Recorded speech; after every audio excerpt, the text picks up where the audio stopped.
አንድ ወር አልፎታል። ሴፕቴምበር 20 በስፋት እንግዲህ ለዳያስፖራው አንድ ወር ከ10 ቀን ሆኗል።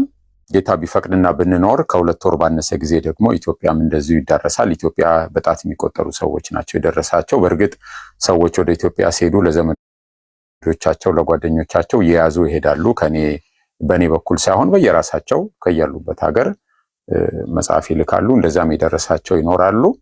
ስለዚህ መጽሐፉን ከተሰራጨ በኋላ ዝም ብዬ ከምጠፋ እንደው አንዳንድ ጥያቄ ካለ በጥያቄዎቹ ላይ ዲስከስ እንድናደርግ ፊድባክም ካለ ለሱ በሚል ነው የመጣሁት። አይ ሆፕ የተወሰነ ኢንተራክሽን ይኖረናል ብዬ አስባለሁ። በእኔ በኩል ይሄ ነው ያለው። ቀድሜ የማስተምረው ወይም ሌላ ነገር የለም፣ እንደሱ አይደለም የተዘጋጀሁት ነገር የለም። ግን ከመጽሐፉና ከርዕሰ ጉዳዩ ጋር የተገናኙ ጥያቄዎችን በሚመለከት ወይ ዲስከሽኖችን ለመሳተፍ ሀሳቤን ለመግለጥ በጣም ፈቃደኛ ነኝ። ይህንኑ ለማለት ነው። ታንኪዩ። እሺ ታንኪዩ በጣም ዘርሽ እንግዲህ እዚህ ያለ ወንድማችን ሙሉን አንብቦ ከጨረሱ ሰዎች ውስጥ አንዱ ነው። በጣም ብዙ ነው ጋይስ፣ ገጹ ብዙ ነው። ግን አሁን ለምሳሌ እኔ ዛሬ I was doing a last minute reading just አንድ 3-4 ምዕራፍ ነው፣ ብዙ አልገፋሁም። እና አንዴ ማንበብ ከጀመራችሁ በቃ የስነ ጽሁፍ ይዘቱ በጣም መሳጭ ስለሆነ ቶፒኩ obviously የተሰቀለው ክርስቶስ ራሱ ቶፒኩን በጣም ኢንተረስቲንግ ነው። ግን አጻጻፉም ዘይቤውም አማርኛውም በጣም በቃ አትራክት ያደርጋል እና አንዴ ከጀመራችሁት መነሳት አትችሉም። በጣም እየገረመኝ ነበር እኔ ለራሴ። እና ዘርሽ ስላነበብከው ካነበብከው ውስጥ ሌሎች እንግዲህ ጥያቄያቸውን ወይም ያነበቡትን እስኪያስቡ ድረስ እሱ ደግሞ የተወሰነ ነገር ይለናል ማለት ነው። እሺ ሊሊ ተባረኪ። ፖሊ የድጋሚ በሆነ ተባረክልን በብዙ አንድ አመት እንግዲህ እንታገሳለን ለመጠበቁ ማለት ነው። ከአንድ አመት በኋላ ሌላ ፍሬ እናያለን። ይህንን በተለይ ከመጀመሪያው ጀምሮ ራሱ from the beginning በጣም በእውነት ሳታስቡት ጥልቅ ብላችሁ እንድትገቡ የሚያደርግ ነገር ነው። ኢንትሮዳክሽኑ ራሱ ማለት ሁሉንም እዚህ ያው አናወራውም፣ ግን እያሰብኩ የነበረው ከዚህ በፊት አቲንክ ዮሐንስ ወንጌል እያጠናን የነገርኳችሁ ታሪክ ነበረ። አንደኛዋ ልጄ ስለ ሙሴ በደንብ አስረድቻት ነበረ። ሙሴ እንዴት እንትን ነው በታምር በድንቅ በብዙ ሚራክል እንዴት እስራኤላንን እንዳወጣቸው እንዴት እንደታደጋቸው ማይቲ በሆነ ፓወር እንዴት ሄዶ እንደታደጋቸው አይነት ነገር ነግሬያት ነበር። እና ልባቸው ላይ የቀረ የነበረው ያ ነገር ነበረ። ላይክ ሃው ሙሴ ፐርሰን እንደሆነ ማለት ነው። ያንን ነበረ አይመራቸው ላይ የተሳለ ነበር። እና ያስተጋባል መሰለኝ። ኦኬ። እና እሱ ነበር የተሳለባቸው። እና በተቻለ መጠን ድራማቲክ ሆኜ ዲዝኒ የለመኑ ልጆች ስለሆኑ ድራማቲክ በሆነ መልኩ ለማብራራት የሙሴን እንዴት በኃይል እንዳወጣቸው ለማብራራት ስሞክር እነሱ ላይ የቀረላቸው ነገር የነበረው ሙሴ በጣም ፓወርፉል ማን ነው፣ በጣም የሚገርም ሰው ነው ብለው ነው የተሳለባቸው። እና አንድ ቀን ስለ ጌታ ኢየሱስ ክርስቶስ ደግሞ ስቅለት ትንሽ በመጠኑ በእነሱ ዲቴል ያልሆነ ነገር ተነገራቸውና በጣም አዘኑለት ለጌታ ማለት ነው። ልባቸው ራራ በጣም። ከዛ ጸልይ ስላት አንኛል ዲር ሞሰስ ሄልፕ ጂሰስ ብላ ነው የጸለየችው። እና ሶ ኢትስ ኢን አወር ሀርት የተሳለብን ነገር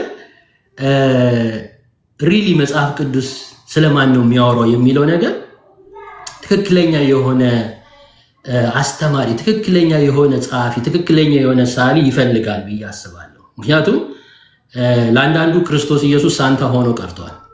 የሆነ ነገር ጥሩ ቢሄቭ ካደረገ ክሪስማስ ላይ መጥቶ ሪዋርድ ያደርገዋል፣ የሆነ ጥሩ ነገር ያደርግለታል።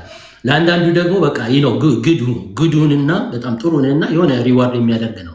ግን ይሄ የዘላለም ሀሳብ የሆነውን ፖል በጣም በሚገርም ሁኔታ መጽሐፍ ሰው ሲጽፍ 20 years ምናምን ሬጉላር መጽሐፍ ነው የምላችሁ፣ መንፈሳዊ ያልሆነ መጽሐፍ 20 years ምናምን ነገር ሄዶ ሪሰርች ሰርቶ ስለ አንድ መጽሐፍ ይጽፋል። ይሄ ኦቨር ላይክ ሴንቸሪስ ከዛም የሚያልፍ ነው። ከዘፍጥረት የሚያልፍን ነገር አምጥቶ መናገር ማለት በጣም ቀላል አይደለም። በእውነት ለመናገር ማለት ነው። እና ክርስቶስ ማን ነው የሚለው ቢፎር ናውና አፍተር ምን ሊመስል ይችላል የሚለውን ነገር በዚህ መጽሐፍ ላይ በእውነት በደንብ ነው ያየሁት። በደንብ በቃ እግዚአብሔር አምላክ ያላየሁትን ያልተረዳሁትን በተለይ ኦልድ ቴስትመንት ላይ ስትሄዱ አንዳንድ እንትኖች ነው በተወሰነ መልኩ አንደርስታንድ አታረጓቸውም፣ ግን እዛ ቦታ ላይ ክርስቶስ እንዳለ ሲገባችሁ the whole thing ይቀይረዋል። the whole thing the way like ነገሩን መጽሐፍ ቅዱስን የምናነብበትን እይታ ይቀይራል። እና በተለይ the last moment ላይ ቢቻል በኋላ ላይ እንደው ሞር ይሄ ስለ እንትኑ ቢናገር በጣም ደስ ይለኛል። ሰዎች እንዴት ነው ይህንን ነገር ክርስቶስን በሰዎች ልብ ላይ መሳል ያለባቸው የሚባለውን ነገር የብዙ ትምህርቶችን ስብከቶችን ስንሰማ ክርስቶስን ሳና የምንወጣበት ስለ ክርስቶስ የሚነገር የሚመስል ነገር ግን ክርስቶስን ሳና የምንወጣበት ጊዜ አለ። ልክ ለልጆቼ እንደሆነ ማለት ነው። ስለ ሙሴ ብቻ ማይቲ የሆነ ነገርን ከወጣን ስለዚህ የሙሴ ገድል ነው የተነገረው፣ ሙሴ ነው የሚሳልባቸው እንጂ ክርስቶስ አይሳልባቸውም። ዳዊት ተነግሮ በዚህ መጽሐፍ ላይ ግን ያየነው ታሪክ ተነግሮ በዛ ታሪክ ውስጥ ግን ክርስቶስ ኢየሱስን ቁልጭ ብሎ መታየትና በልባችን ላይ መሳል ተነስተን እንድንበረከክ ተነስተን ላይክ ፐርስፔክቲቫችንን እንዲቀይር ያደርገዋል። መጽሐፍ ቅዱሳችንን ሃንድል የምናደርግበት ወይ አምልኳችንን ሃንድል የምናደርግበት ወይ ጸሎቶቻችን የምናደርገውን ከፊት ይልቅ ሲሪየስ እንድንወስደውና ቬሪ ኢንቴንሽናል እንድንሆን ያደርገናል። እና ያ ነገር ኢምፓክት አድርጎኛል። አንዳንድ በተለይ የምንረዳባቸው ኦልድ ቴስተመንቶች በተለይ እንዴ ይሄ ስለ ክርስቶስ ነው እንዴ የተነገረው የሚል በቃ እንደዛ አይቸው ማላውቀውን ክፍሎች እንዳያደርገኛል። እና በተጨማሪ ደግሞ ሂስቶሪካል የሆኑ ነገሮች ላይ በጣም ትኩረት ሰጥቶ ነው will give you በዛ ሞመንት ላይ የነበረውን ሪል የሆነውን ኢቨንት ፖል ይዞኝ ሄዷል። በእውነት ነው የምላችሁ እዛ ቀራኒው ቦታ ላይ የነበረውን ሲቹዌሽን አሰስ አድርጌ እንዴ ፓሽን ኦፍ ክራይስት አስለቅሶናል ምን ብሎናል ምናምን፣ ግን አንዳንዱ ነገር ደግሞ እንደዚህ ዲቴል የሆነ ነገር መስቀሉ የነበረበት መጠን ከወታደሮቹ ፐርስፔክቲቭ ምን ነበረ የሚለውን ነገር የተሰቀለው መጨረሻ ላይ ያለው በተለይ ሀሳብ it's just very powerful። ሌላው በጣም የነካኝ ሀሳብ የእግዚአብሔር ዕቅድ የሆነ ድንገት የሆነ ነገር አይደለም። የዘላለም ሀሳቡ ነው። የቤዛነቱ ነገር የዘላለም ሀሳብ ነው። እዛ ዘላለም ውስጥ መኖሩን ስናስብ የአብርሃምን የመስዋዕቱን በግ እግዚአብሔር ያዘጋጃል የሚለው አስቡት። አብርሃም ሰው ሆኖ እግዚአብሔር ያዘጋጃል ያለው ነገር ግን እግዚአብሔር ደግሞ ከዘላለም በፊት ያዘጋጀው ነው እያየን ያለው ለእኛ ነው። አሁን ክስተት የሆነ ነገር እንጂ ዓለም ሳይፈጠር በፊት የነበረውን ኢቨንት በዚህ በተሰቀለ ውስጥ ትክክለኛ እንዲኖረን በእውነት ትክክለኛ ምልከታ እንዲኖረን የሚያደርጉ ብዙ ሀሳቦች የሞሉበት ነው። እና በተለይ በጣም አፕሪሺየት ቅድምም ሊዱን ብሏለች ደግሜ ልበለው the honesty talk about like you know ሆነስቲ እና ነገሮችን ትክክለኛ ሰዎች ሄደው እንዲጠቀሙ ይኸው በቪዲዮም ሰርቼ እንትን ብያለሁ። ካስገዛኝ አንድ መጽሐፍ አንዱ ይሄኛው ነው እና ካልቸራል ባክግራውንድ የሚል ነው። ይሄኛውም ደግሞ አለ ክሮኖሎጂካል። እነዚህን ሁላ ጠብቆ አስቡ፣ ጊዜውን ጠብቆ በታይም ማለት ነው። አሁን አንዳንዴ ወንጌላት በታይም ላይ ጽፉ ይችላሉ ነገሩን ማለት ነው። እሱ ግን ታይሚንጉን ጠብቆ እንደዛ አስተካክሎ ቁጭ አድርጎ የሚያስረዳችሁ መጽሐፍ ነው። ከየት ነው የሚጀምረው? የት ነው መስዋዕትነቱ የሚጀምረው? ከየት እንደሆነ ከውልደቱ ጀምሮ ነው። ብዙ ሰው የሚያስበው ያቺ የሰቆቃው ሞመንት በጌተሰማኒ የነበረው ሞመንት እና እስከዛ ድረስ ያለውን ነው የሚያው ግን ሙሉ እንድናይ ያደርገናል። ከዛም ደግሞ የትሪኒቲ የሚለውን ደግሞ እንድንረዳ በደንብ ነው በእውነት this is very important። በተለይ እኛ በጣም ኮር የሆኑ ብሊቮች ሚስ የምናደርጋቸው ፖይንቶች አስተካክለን እንድናይ ምንጽራችን እንድናስተካክል የሚያደርገን መጽሐፍ ነው። ይህንን ነው የምለው። ግን በጣም ፖሊሻ እንድትናገርበት የምፈልገው ሰዎች እንዴት ነው በሰዎች ውስጥ መሳል የሚባለው ነገር it's just touch me ደጋግሜ የማወራው ነገር ነው። ወራው ምንድነው እየሰበክን ምንድነው እየነገርን ለሰዎች ምንድነው እየሳልንባቸው ምንድነው ውስጣቸው ላይ እየተሆነ ያለውን ነገር ሞር ጊዜ ወስደ ብትናገርበት በጣም ደስ ይለኛል። ለሁላችን ማለት ነው፣ ለአንባቢዎችም ደግሞ ለሰሚዎችም ለአገልጋዮችም ለሁሉም የሚሆን ስለሆነ ማለት ነው። እና ይህን ያልካልኩኝ ይበቃል። እንግዲህ ሌላ ተጨማሪ ካለ ወደ በኋላ ላይ እመጣለሁ።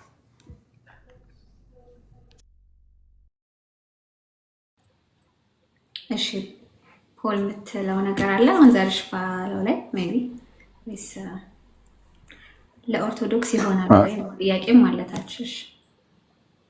እሺ ዘርሽ ጥሩ ፖይንት ነው ያነሳው። እግዚአብሔር ይባርክ። ጥሩ ጥያቄ ነው ያቀረበው።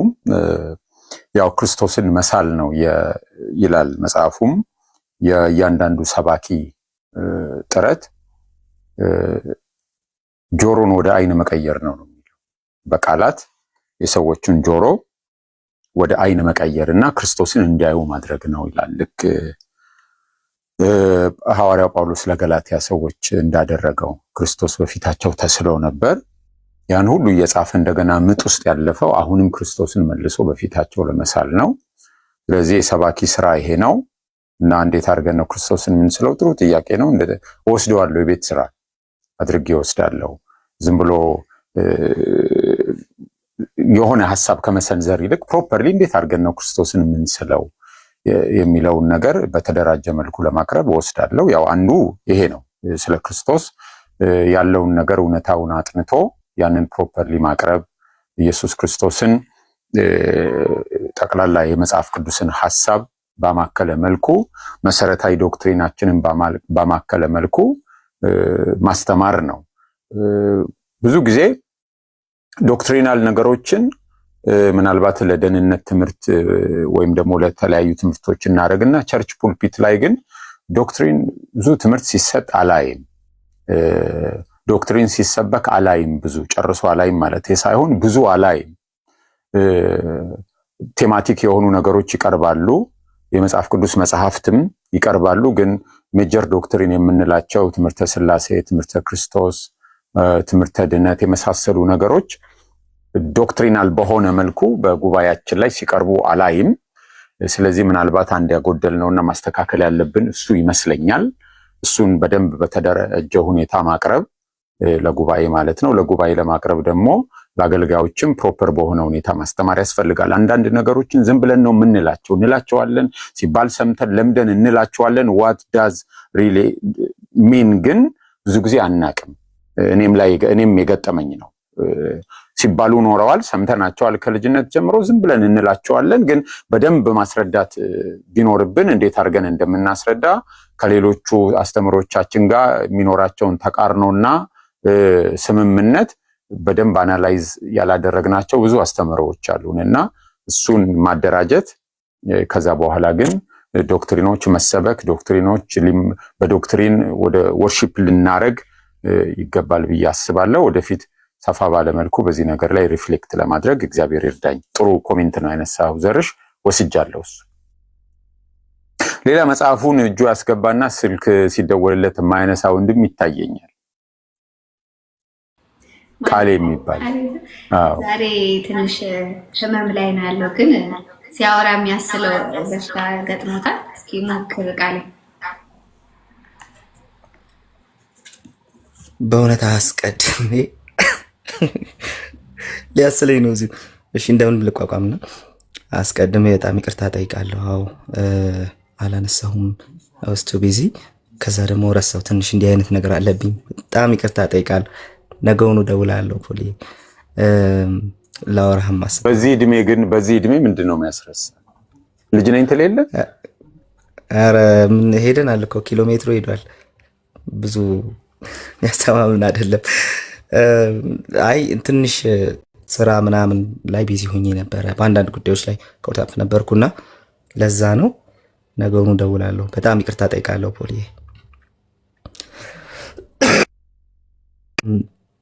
ሶ ቴንክ ዩ ፎር ካሚንግ አጌን።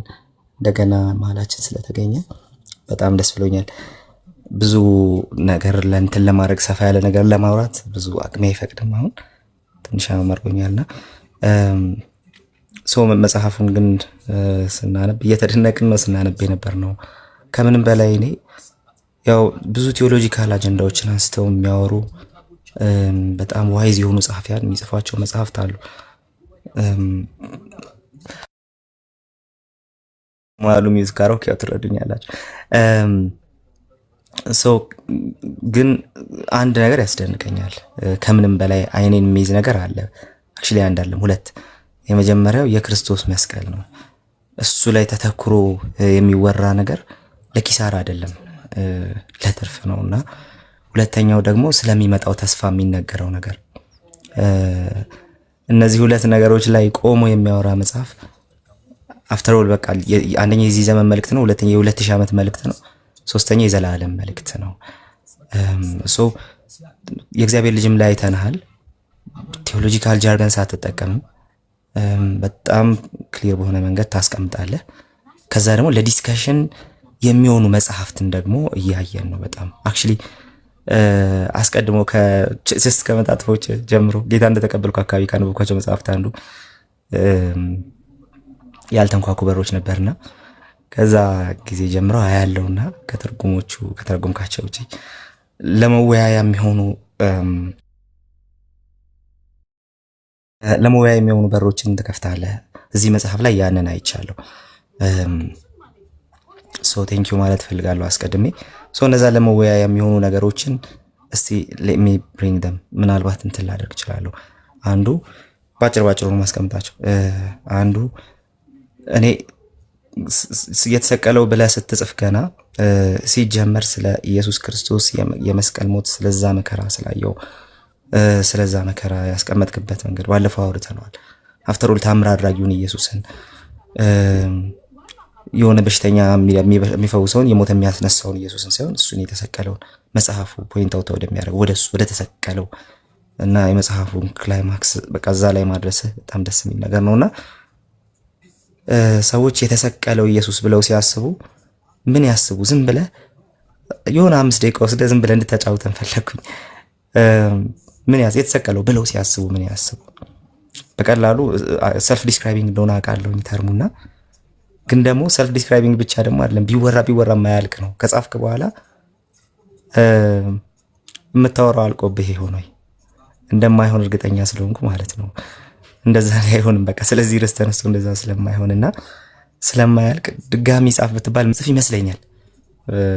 ባየሁት በዛ መጽሐፍ ውስጥ ባየሁት ኢነርጂና የሆነ 5 ደቂቃ ወስደ ሰዎች የተሰቀለው ሲሉ ምን ያስቡ? ምን እናስብ? ትንሽ እንደው እዛ ላይ ሜዲቴት ብናደርግ ደስ ይለኛል። ከዛ ቀጥሎ አንድ ነገር አንባቢዎችን ታበረታታለህ። ያንን የምህረት አይን ያለውን በምህረት ልጁን የላከውን ስለዛ ምህረት ልጁን የላከውን ኢየሱስን ሰዎች እንዲመለከቱ እግዚአብሔርን ሲያዩት የሆነ የሚቆጣ አምላክን እንደማያዩ ማየት እንደሌለባቸው አንስተህ ደግሞ ሞግተሃል። ያ የሆነ የማይቆጣ እግዚአብሔር ኢሞሽናል አምላክ እንዳልሆነ እናውቃለንና ቁጣ ስንል እግዚአብሔር ተቆጣ የሚል ቃልም ስንመለከት እግዚአብሔር ቁጣ ይወርዳል የሚል ቃል ስንመለከት ፊቱን አኮሳትሮ እንትን የሚል ይሄ የመርቅያኖስ ቴዎሎጂ ማለት ነው። የብሉይ ኪዳኑ ኮስታራ አመፀኛና ተደባዳቢ፣ የአዲስ ኪዳኑ ደግሞ በጣም እንደሚባለው እንደዛ አይነት ሰዎች በጣም ዲስቲንክት አድርገው ያያሉ። ለዛ ነገር በጣም ጠቃሚ ነው ብዬ አስባለሁ። ግን ደግሞ ስለ እግዚአብሔር ቁጣ ደግሞ መጽሐፍ ቅዱስ ይናገራል። በእነማን ላይ እንደተቆጣ ይናገራል። እግዚአብሔር ሲቆጣ ደግሞ ሶኮልድ ያውቃል ማለት ነው። ምን አይነት ኮንሲኩዌንስ እንዳለ ያሳያል። በመጨረሻው ዘመን የእግዚአብሔር ቁጣ ደግሞ በአመፀኛዎች ሰዎች ላይ እንደሚወርድ መጽሐፍ ቅዱስ ይናገራልና ስለ እነሱ ስናስብ ምን እናስብ? ኦፍኮርስ እግዚአብሔር በዛ ደረጃ ቀፊቱን አኮሳትሮ እንትን የሚያደርግ ቁጡ አምላክ አይደለም። በጣም ስለሚወደን ነው በጣም የሚወደው ልጁን ይላከልንና በጣም ስለሚወደን መላእክቱን ወዳቸዋለሁ በላቸው ብሎ አላከው። አንድ ልጁ መጣና ተረከው አለ። ምን ተረከ? ምህረቱን ተረከ። ምን ተረከ? ሶሪ ፍቅሩን ተረከ። ምን ተረከ? ያ የሚገርም የሚወድ አምላክ ነው። ኢየሱስን አይተን አፍቃሪ አምላክ እንረዳለን እናያለን። አተሴም ታይም ደግሞ መጽሐፍ ቅዱስ ተቆጣ ብሎ አንትሮፖሞርፊካሊ የሆነ ነገር ይነግረናል። ፖል ስለ እግዚአብሔር ቁጣ አንስቶ በተለይ ያንን እንዲህ መሆን የለበትም ብሎ የሚሞግተውን የእግዚአብሔር ቁጣን እሱን ትተን ስለ እግዚአብሔር ቁጣ ቴዎሎጂያኖቻችን ሲያብራሩ በኖሩበት መንገድ አንተ ደግሞ የምታብራራበት መንገድ ዲስቲንክት አድርገን እንዴት እናያቸው? የመጽሐፉ እግዚአብሔር ተቆጣ ታዲያ ምንድን ነው? እንደዚህ አይነት ጥያቄዎች ቢመለሱ ጥሩ ስለሆነ ማለት ነውና የበለጠ እንትን ያደርጋሉ ብዬ አስባለሁ። ክሊር ያደርጋሉ ብዬ አስባለሁ። አይ ቲንክ እንዳላበዛ ቆይ ይሄ ሁለቱ ብቻ ይበቃል። ለሌላም ሰው እድል እንድንሰጥ ወደ በኋላ መልሰው። ታንኪው ቃሌ። አጥሚት ጠጣ ግን ጥሩ ነው። በመሃል ሻይ ሳይሆን አጥሚት ሳብ ብያረግ። እሺ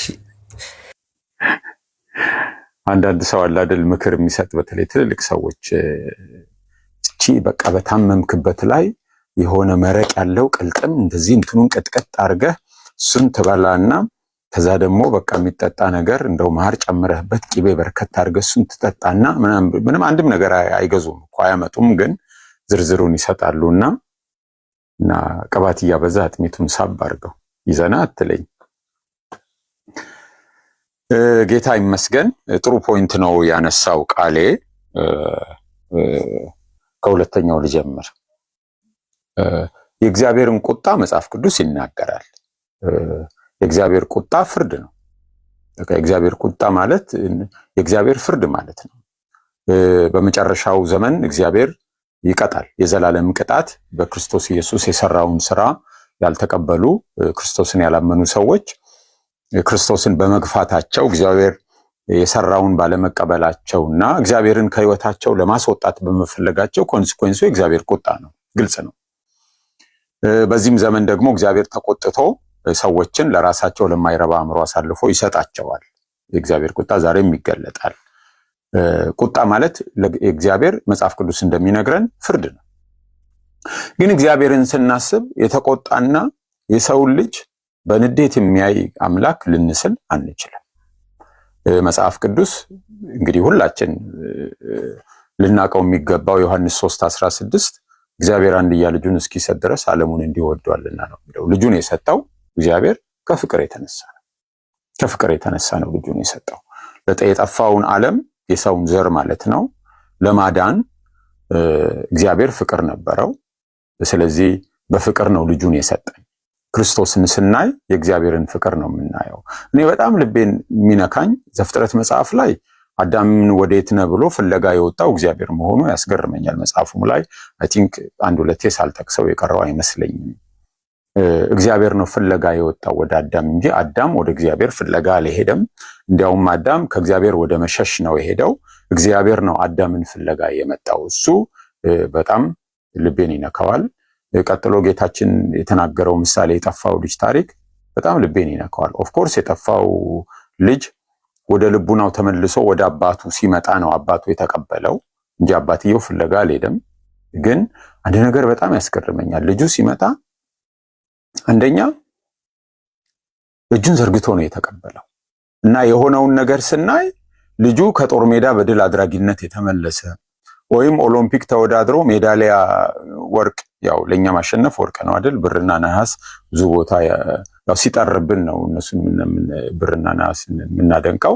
ብቻ ሜዳ አሸንፎ የመጣ ነው የሚመስለው። አባትየው እንዴት አድርገው እንደተቀበለው ስናይ እኔ ያስገርመኛል፣ በጣም ልቤን ይነካኛል። ብዙ ጊዜ ላሰላስለው ሞክሬያለሁ። የተቀበለበት መንገድ ያስገርመኛል። ከዛ ግን ሂሳቡን አላወራረደም። ብሩን ወስደ ነበር። ብሩ የት ገባ የታድርሳሃል እና እሱን ካላወራረድ ክሱን የሚመጥን ቅጣት ካልቀጣሁ በስተቀር አልቀበልህም፣ እሱን የሚመጥን ካሳ ካልካስክ በስተቀር አልቀበልህም አይደለም ያለው። ከልጁ ኤክስፔክቴሽን በላይ ነው የሆነው። ልጁ መለሳለው እንደ ባሪያም በሆን ብሎ ነው የመጣው። በአባቴ ቤት ስንት ምግብ የሚተርፋቸው ባሮች አሉ ብሎ እንደ ባሪያ በሆን ብሎ ሲመጣ፣ አባትየው ግን ልጄ ብሎ ነው የተቀበለ። ምሳሌ ነው ክርስቶስ የነገረን። እግዚአብሔር በክርስቶስ ያደረገው ግን ከዚህ በላይ ነው። ከዚህ በላይ ነው። እስክንመለስ ቁጭ ብሎ አልጠበቀንም። የምንመለስበትን መንገድ ነው ያመቻቸው። የምንመለስበትን መንገድ የፍቅሩን ጥልቀት ገለጠልን። የወደቅንበትን አዘቅት ገለጠልን። አዘቅቱን እዛ ቆሞ ሳይሆን ያመለከተው መጥቶ ነው ያሳየን። አንዲት አንባቢ ምን አለችኝ? እኔ ኢየሱስን በቃ ስለ ኢየሱስ ባነበብኩ ቁጥር ያሳዝነኝ ነበር። ይህን መጽሐፍ ሳነበው ግን የሚታዘነው ለኛ መሆኑ ገባኛለች። በጣም ልቤን የነካኝ አባባል ነው። እውነትም ነው። እኔም እንደዛ ነው የማስበው። እኛ የምናስበው ጂሰስ ፊልም ድሮ ስናይ በጣም ልባችን ይነካል። እናለቅሳለን፣ ያሳዝነናል ጌታ። ቅድምም ዘሩም ሲናገር ነበረ the passion of the Christን እኔ መጀመሪያ ሳየው ስቅስቅ ብዬ እያለቀስኩ ነው ያየሁት። ሲያስለቅሶናል ብሏል። እውነት ነው። የሚያሳዝነን እሱ ነው። to be honest የምናሳዝነው እኛ ነን። ምክንያቱም እሱ እዛ ድረስ ዋጋ መክፈል ያስፈልገው፣ እዛ ድረስ መዋረድ ያስፈልገው እኛ እጅግ በከፋ ቦታ ላይ ስለነበርን ነው። ስለዚህ የኛን የወደቅንበትን አዘቅት ጥልቀትና በእግዚአብሔር የተወደድንበትን የፍቅር መጠን ነው የሚያሳየው። እኛ ከእግዚአብሔር በማፈንገጣችን ምክንያት እግዚአብሔር ምን ያህል እንዳዘነ የእግዚአብሔርን ኢሞሽን በምን ማወቅ እንችላለን? አሁን ሰው ፍቅር ሲይዘውና ያፈቀራት ልጅ ያው ብዙ ጊዜ እኛ ነን የምናፈቅረው ያፈቀራት ልጅ እያልኩ ልግለጥ ያፈቀራት ምናምን ብዬ ያፈቀረችው ወንድ እምቢ ቢላት ከምል ይልቅ የኛ ነው መሰለኝ። ይቅርታ ጨዋታ ነው ሊዱ የወንዶ ምልከታ ነው ማቀርበው ማለት ነው። ሁሉን የሚያካትት አይደለም። እምቢ ስትለው ምን ያህል እንደተጎዳ ለማሳየት ይራባል። መኪና ሊገጨው የደረሰ ልጅ ነበረ። በኋላ እህቷ ታይና ኧረ ልጁ አንቺ እምቢ ብለሽው ባንቺ ፍቅር መኪና ሊገጨው ደርሶ ስትል በጣም አሳዝኗት በኋላ ትቀበለዋለች። ተጋብተው ምናምን ብዙ ዓመት ይኖራሉ። ጓደኞቼ ናቸው። ከዚህ በላይ ብናገር አጋልጬ እሰጣቸዋለሁ። የሆነ የምናሳየው ነገር አለ። እንመነምናለን፣ ትምህርት እምቢ ይለናል። የፍቅራችንን ልክና የጉዳታችንን ልክ ለማሳየት እግዚአብሔር በምን ያሳየን? ምን ያህል እንደሚወደን ወደ ጥፋት ስንሄድ በዛው ብንቀጥል ለዘላለም የሚጠብቀን ጥፋት ምን እንደሆነ እንዴት አድርጎ እግዚአብሔር ይግለጥል? ልባችንን በምን ይንካው? ቃላት በመናገር የሆነ ነገር በምን ይግለጥልን? እግዚአብሔር በክርስቶስ በኩል የገለጠልን ምን ያህል እንደሚወደን ወደ ጥፋት በመሄዳችን ምን ያህል እንደሚያዝን ነው የገለጠልን። ስለዚህ መስቀሉ የቆሰለ ፍቅር ነው የተገለጠው፣ የደማ ፍቅር ነው የተገለጠው። እግዚአብሔር በልቡ የሰጠን ቦታ ምን እንደሚያህል ያሳየበት ቦታ ነው። ለዚህ ነው እግዚአብሔር በክርስቶስ በኩል የከፈተውን የድነት መንገድ ለማይቀበሉ ፍርድ የሚጠብቃቸው። ለዚህ ነው እግዚአብሔር ሊሰጥ የሚችለውን ሁሉ፣ ሊገልጥ የሚችለውን ሁሉ፣ ሊያሳይ የሚችለውን ፍቅር ሁሉ ያው እዛ ገልጧል። እዛ ጋር የተሰቀለው ዝም ብሎ ጌጥ አይደለም። ሰው የሰቀለው ልብስ እንኳን ልብስ ሰቅያለሁ ብሎ መለስ ብሎ ሊያስገባ ይሞክራል። ክርስቶስ በመስቀል ላይ ተሰቅሎ የሆነ የዛሬ 2000 ዓመት የሆነ ነገር እንደተፈጸመ አድርጎ ሰው በቃ ችላ ብሎ ሊኖር አይችልም። እግዚአብሔር ሊገልጥ የሚችለውን የፍቅሩን ልክ፣ ያለንበትን አዘቅት የወደቅንበትን ልክ በዛ ነው የገለጠው። ስለዚህ እግዚአብሔር ይቆጣል፣ መጨረሻ ፍርድ ይጠብቃል ለሰዎች። እና በጣም ልቤን የሚነካኝ እግዚአብሔር እኛን ይሄንን ላወራርድ ሳይል የኛ መመለስ ልክ ትልቅ ነገር አሸንፈን እንደተመለስን በደስታ መቀበሉ፣ በሰማይ በመላእክት ፊት እጅግ ደስታ ይሆናል ነው የተባለው። በመላእክት ዘንድ እኛ ስለተመለስ ያ ማለት እግዚአብሔር በጉጉት የሚቀበለን በናፍቆት የሚጠብቀን መሆናችንን ነው የሚያሳየው። ምንም እንድናረግ አልተጠየቀም። ማመን እና ታምነን መኖር ነው የተጠበቀ። ስለዚህ በክርስቶስ እግዚአብሔር የገለጠው ነገር ድንቅ ነገር ነው። በዚህ ላይ የምንጨምርበት ነገር አይኖርም። በዚህ ላይ እኛ የምንሰራው ጎድሎ ይሄ እግዚአብሔር በክርስቶስ የገለጠው ጎድሎ የምንጨምርበት ነገር አይኖርም። ይሄንን አምነን ለዚህ ታምነን መኖር ነው የሚያስፈልገን እና በክርስቶስ ሕይወት እና በክርስቶስ ትምህርት፣ በክርስቶስ የመስቀል ሞት፣ በክርስቶስ ትንሣኤ እግዚአብሔር ሁሉን አበጃጅቶ እኛን ፍለጋ መውጣቱና ስንመለስ እግዚአብሔር በደስታ የሚቀበለን መሆኑ እሱ ነው በጣም ልቤን የሚነካው። አይ ቲንክ እየቆየው ብመጣ ይሻላል መሰለኝ ወደ ሌሎቹ ሐሳቦች ማለት ነው። ጥያቄ የምትጠይቁ ሰዎች መጽሐፉ የት ይገኛል የምትሉ፣ ኢትዮጵያ ውስጥ ገና የሚመረቀው ታኅሳስ 12 ነው የሚመረቀው። ስለዚህ ከውጪ ከተለያየ ሀገር በተለያየ መልኩ ሰዎች ወደ አገር ቤት ይልካሉ። በሱ ልታገኙ ትችላላችሁ። ከዛ ውጪ ግን አሜሪካ መጽሐፉን ማግኘት ትችላላችሁ። ካናዳ መጽሐፉን ማግኘት ትችላላችሁ። ዩኬ መጽሐፉን ማግኘት ትችላላችሁ። በአውሮፓ ሀገራትም በብዙ ሀገራት መጽሐፎቹ ይገኛሉ። በኮሜንት ለአንዳንዶቻችሁ ወይም በውስጥ ኢንቦክስ ብታደርጉ ስልክ ጽፍላችኋለሁ ማለት ነው። ሌላ ቅድም ቃሌ አንስቶ የነበረው በ5 ደቂቃም ቢሆን ስለ ክርስቶስ እንድናገር ነው። ጥሩ ሐሳብ ነው። የተሰቀለው ክርስቶስ የተነሳውም ክርስቶስ ነው። ወንጌሉን መጽሐፍ ቅዱስ የመስቀሉ ቃል ብሎ ያስቀምጠዋል እና መስቀሉ እግዚአብሔር ራሱን የገለጠበት መንገድ ነው። ለዓለም ሞኝነት በሆነ መንገድ ነው። በዛም ዘመን የሚሆን በዚህ ዘመን ታላላቅ የሚባሉት ራሳቸውን የሚገልጡት በጣም በክብር መንገድ፣ በተካበደ መንገድ ነው ራሳቸውን የሚገልጡት። እግዚአብሔር ግን ራሱን እጅግ ዝቅ አድርጎ በተዋረደ መንገድ ነው ራሱን የገለጠው እና ክርስቶስ እግዚአብሔር ሰው ሆኖ የመጣበት መንገድ ነው። ያለ መስቀሉ ራሱ እኮ ሰው መሆኑ በራሱ ውርደት ነው። ሰው ሆኖ መምጣቱ ያለ መስቀሉ እንኳን ሁሉ ለሚቻለው አምላክ፣ በግርማው የተፈራው አምላክ፣ ማንም ሊያየው በማይችል ብርሃን ውስጥ የሚኖረው አምላክ፣ ዘላለማዊ አምላክ በአጭር ቁመት በጠባብ ደረት መገለጡ፣ ከእንስሳት ጋር በሕፃንነቱ እዛ መካከል መተኛቱ፣ ለልጅ ከወለደች በኋላ አንዲት እናት የምታቀርበው መስዋዕት ያንን እንኳን ማቅረብ የማትችል ድሃ፣ ከዚህ የተነሳ ዋኖስ ያቀረበች እናት እዛ ቤት መወለዱ በጣም ኢቭን በነገስታት ቤት ቢወለድ ራሱ ውርደት ነው ለእግዚአብሔር የሰው ንጉስ ቤት መወለድ እንኳን ውርደት ነው። እንኳን ተራ ሰው ቤት መግባት ማለት ነው። በምድር ላይ የኖረበት ዘመን በሙሉ ሰው ሆኖ የተመላለሰበት በመሆኑ እሱ ራሱ እግዚአብሔር ከዓለም አካሄድ ከዓለም ስሌት በተቃራኒ ራሱን የገለጠበት መንገድ ነው።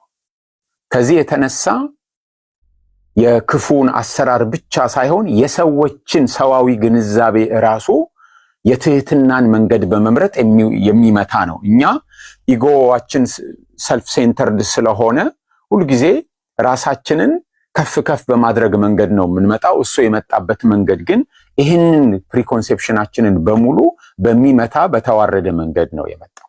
ስለዚህ እግዚአብሔር ለሰዎች ያለውን ልብ፣ እግዚአብሔር ለሰዎች ያለውን ፍቅር፣ እግዚአብሔር ለሰዎች ያለውን ምልከታ ጭምር ሰው በእግዚአብሔር ዘንድ ምን ያህል ቦታ እንዳለው ጭምር ነው የሚያሳየው። ትህትና ለእግዚአብሔር ምን ማለት እንደሆነ እኛ ትሑታን እንድንሆን እኮ እግዚአብሔር ሲፈልግ ሲያዘን በክርስቶስ በኩል ራሱ ያንን ትህትና ስለገለጠ ነው። ስለዚህ መሰቀሉ ሰው ከመሆኑ ጀምሮ የትህትናን መንገድ መምረጡን ነው የሚያሳየን። ስለዚህ መስቀሉ ምንድነው የሚያሳየን? ትህትናን ያስተምረናል። መሰቀሉ እግዚአብሔር መስዋዕታዊ በሆነ መንገድ እንዴት እኛን ወደ ራሱ እንዳስጠጋንም ያሳየናል። ለሰው መኖር፣ ለሌላው መኖር ቱዋት ኤክስቴንት ነው ለመሆኑ ራሳችንን ለሌላው አሳልፈን የምንሰጠው፣ ለሌላው በረከት፣ ለሌላው መፈታት፣ ለሌላው ጥቅም፣ ለሌላው ነፃነት ራሳችንን እስከምን ድረስ መስዋዕት እንደምናደርግ የሚገልጠው የተሰቀለው ክርስቶስ ኢየሱስ ነው። በሚገርም እኮ ዴዲኬሽን ነው ወደ መስቀሉ እየሄደ ያለው። የሚያሳዝን ነው። በጣም ፔንፉል ነው። በእንባ ነው ከሞት ሊያድነው ወደሚችል አምላክ እየጮኸ ነው። በሚገርም ዲተርሚኔሽን የአብን ፈቃድ፣ የወልድን ፈቃድ፣ የራሱን የአህዱ ስሉስን አምላክ ፈቃድ፣ የመንፈስ ቅዱስን ፈቃድ አስቀድሞ የተወሰነውን ውሳኔ ለመፈጸም በምን አይነት ዲተርሚኔሽን እንደሄደ ማሰብ በጣም ነው የሚያስገርመው። ወደኋላ እንዲመለስ ሊያደርግ የሚችሉ ብዙ ፈተናዎች ነው ያሉት። በጣም ጣር የሞላበት ጉዞ ነው። ነገር ግን ወደኋላ ሳይል ወደፊት ቀጥ ብሎ ነው ሄደው። መስቀል ላይ ሆኖ ራሱ ስለ ራሱ ከማዘን ይልቅ፣ እንደው በራሱ ዋይታ ከመሞላት ይልቅ፣ እንደው ቪክቲም ነኝ ከሚል ግንዛቤ ይልቅ፣ ከሚል ስሜት ይልቅ መስቀሉ ላይ ሆኖ እናቱን ለታማኙ ደቀ መዝሙር አደራ እየሰጠ የሚሰቅሉትን ሰዎች የሚያደርጉትን አያውቁምና ይቅር በላቸው ብሎ ለነሱ እየጸለየ አጠገቡ የተሰቀለውን ወንበዴ ንስሐ ተቀብሎ በገነት ዛሬ ከኔ ጋር ትሆናለህ በማለት በዚህ ሁሉ ውስጥ ግን ለምን ተውከኝ እያለ የጣር ጩኸት እየጮኸ ነው። ነገር ግን እዛም ላይ ሆኖ እንኳን ስራውን ፕሮፐርሊ እየሰራ ነው የነበረው። እንጂ ዝም ብሎ በቪክቲምነት አይደለም እዛ የነበረው። ፕሮፐርሊ ስራውን እየሰራ ነው። እዛ ላይ ሆኖ ምህረት እየሰጠ ነው። እዛ ላይ ሆኖ በመስቀሉ እንደሚል መጽሐፍ ቅዱስ አለቅነትን፣ ስልጣናትን በሙሉ ትጥቃቸውን አስፈትቶ በመስቀሉ ነው በግልጥ እያዞረ ያሳያቸው። ስለዚህ እዛ ቦታ ላይ ሰይጣን እያሸነፈ ቢመስልም እንኳን ሰይጣን እየተሸነፈ የነበረበት በኃጢአት ምክንያት ከእግዚአብሔር ግዛት ወጥቶ የነበረው ዓለም ተመልሶ እግዚአብሔር የነገሰበት ስፍራ ነው። መስቀሉ ለክርስቶስ ዙፋኑ ነው። በመስቀሉ ላይ ሆኖ እንደገና የነገሰበት ነው። እንደገና ምድርና ሞላዋ በኃጢአት ምክንያት ተበክላ ከእግዚአብሔር ግዛት ኮብልላ ሰይጣንን ሾማ የነበረችውን ክርስቶስ እንደገና መልሶ ሰይጣንን አሸንፎ መላ ዓለሙን በቁጥጥሩ ስር ያስገባበት ነውና የተሰቀለው ክርስቶስ የኛን ኃጢአት ያስወገደ ብቻ ሳይሆን እኛ ለሌላው ምን ያህል መስዋዕትነት መክፈል እንዳለብን፣ እግዚአብሔርን ምን ያህል መታዘዝ እንዳለብን፣ ጽድቅን እስከምን ድረስ መፈጸም እንዳለብን የሚያሳየን ሁሉ ነው እና የሁሉ ነገራችን መለኪያ ክርስቶስ ኢየሱስ ነው መሆን ያለበት። የሁሉ ነገራችን መለኪያ መጽሐፍ ቅዱስ እንደሱ ነው የሚያቀርበው። ለትዳር ምሳሌ አድርጎ የሚያቀርበው ክርስቶስን ነው። ለመታዘዝ ለጌታ ምሳሌ አድርጎ የሚያቀርበው ክርስቶስን ነው። ባልንጀሮቻችንን እስከምን ድረስ መውደድና እስከምን ድረስ እነሱን ቦታ መስጠት እንዳለብን ፊልጵስዩስ 2 ላይ ሲናገር ክርስቶስን ነው ምሳሌ አድርጎ የሚያቀርበው። የነገሮቻችን ሁሉ ምሳሌ ክርስቶስ ነው። የነገሮቻችን ሁሉ ምሳሌ ክርስቶስ ነውና ክርስቶስ ኢየሱስን ስናስብ ከኃጢአት ይቅርታችን ባሻገር እግዚአብሔርን የታረቅንበት ከመሆኑ ባሻገር የረከሰው ነገራችን በሙሉ የተወገደበት ከመሆኑ ባሻገር እኛን ወክሎ ጽድቅን በመፈጸሙ ምክንያት እንደገና በአዳም ኃጢአት ምክንያት የተበላሸው ነገራችን እንደገና የተሻለ አድርጎ የኖረውና አዲስ ዕድልን የሰጠን ከመሆኑ ባሻገር እንዴት አድርገን መኖር እንዳለብን ራሱ አርአያችን በነገር ሁሉ ምሳሌያችን የተሰቀለው ክርስቶስ ነው። ታንኪዩ።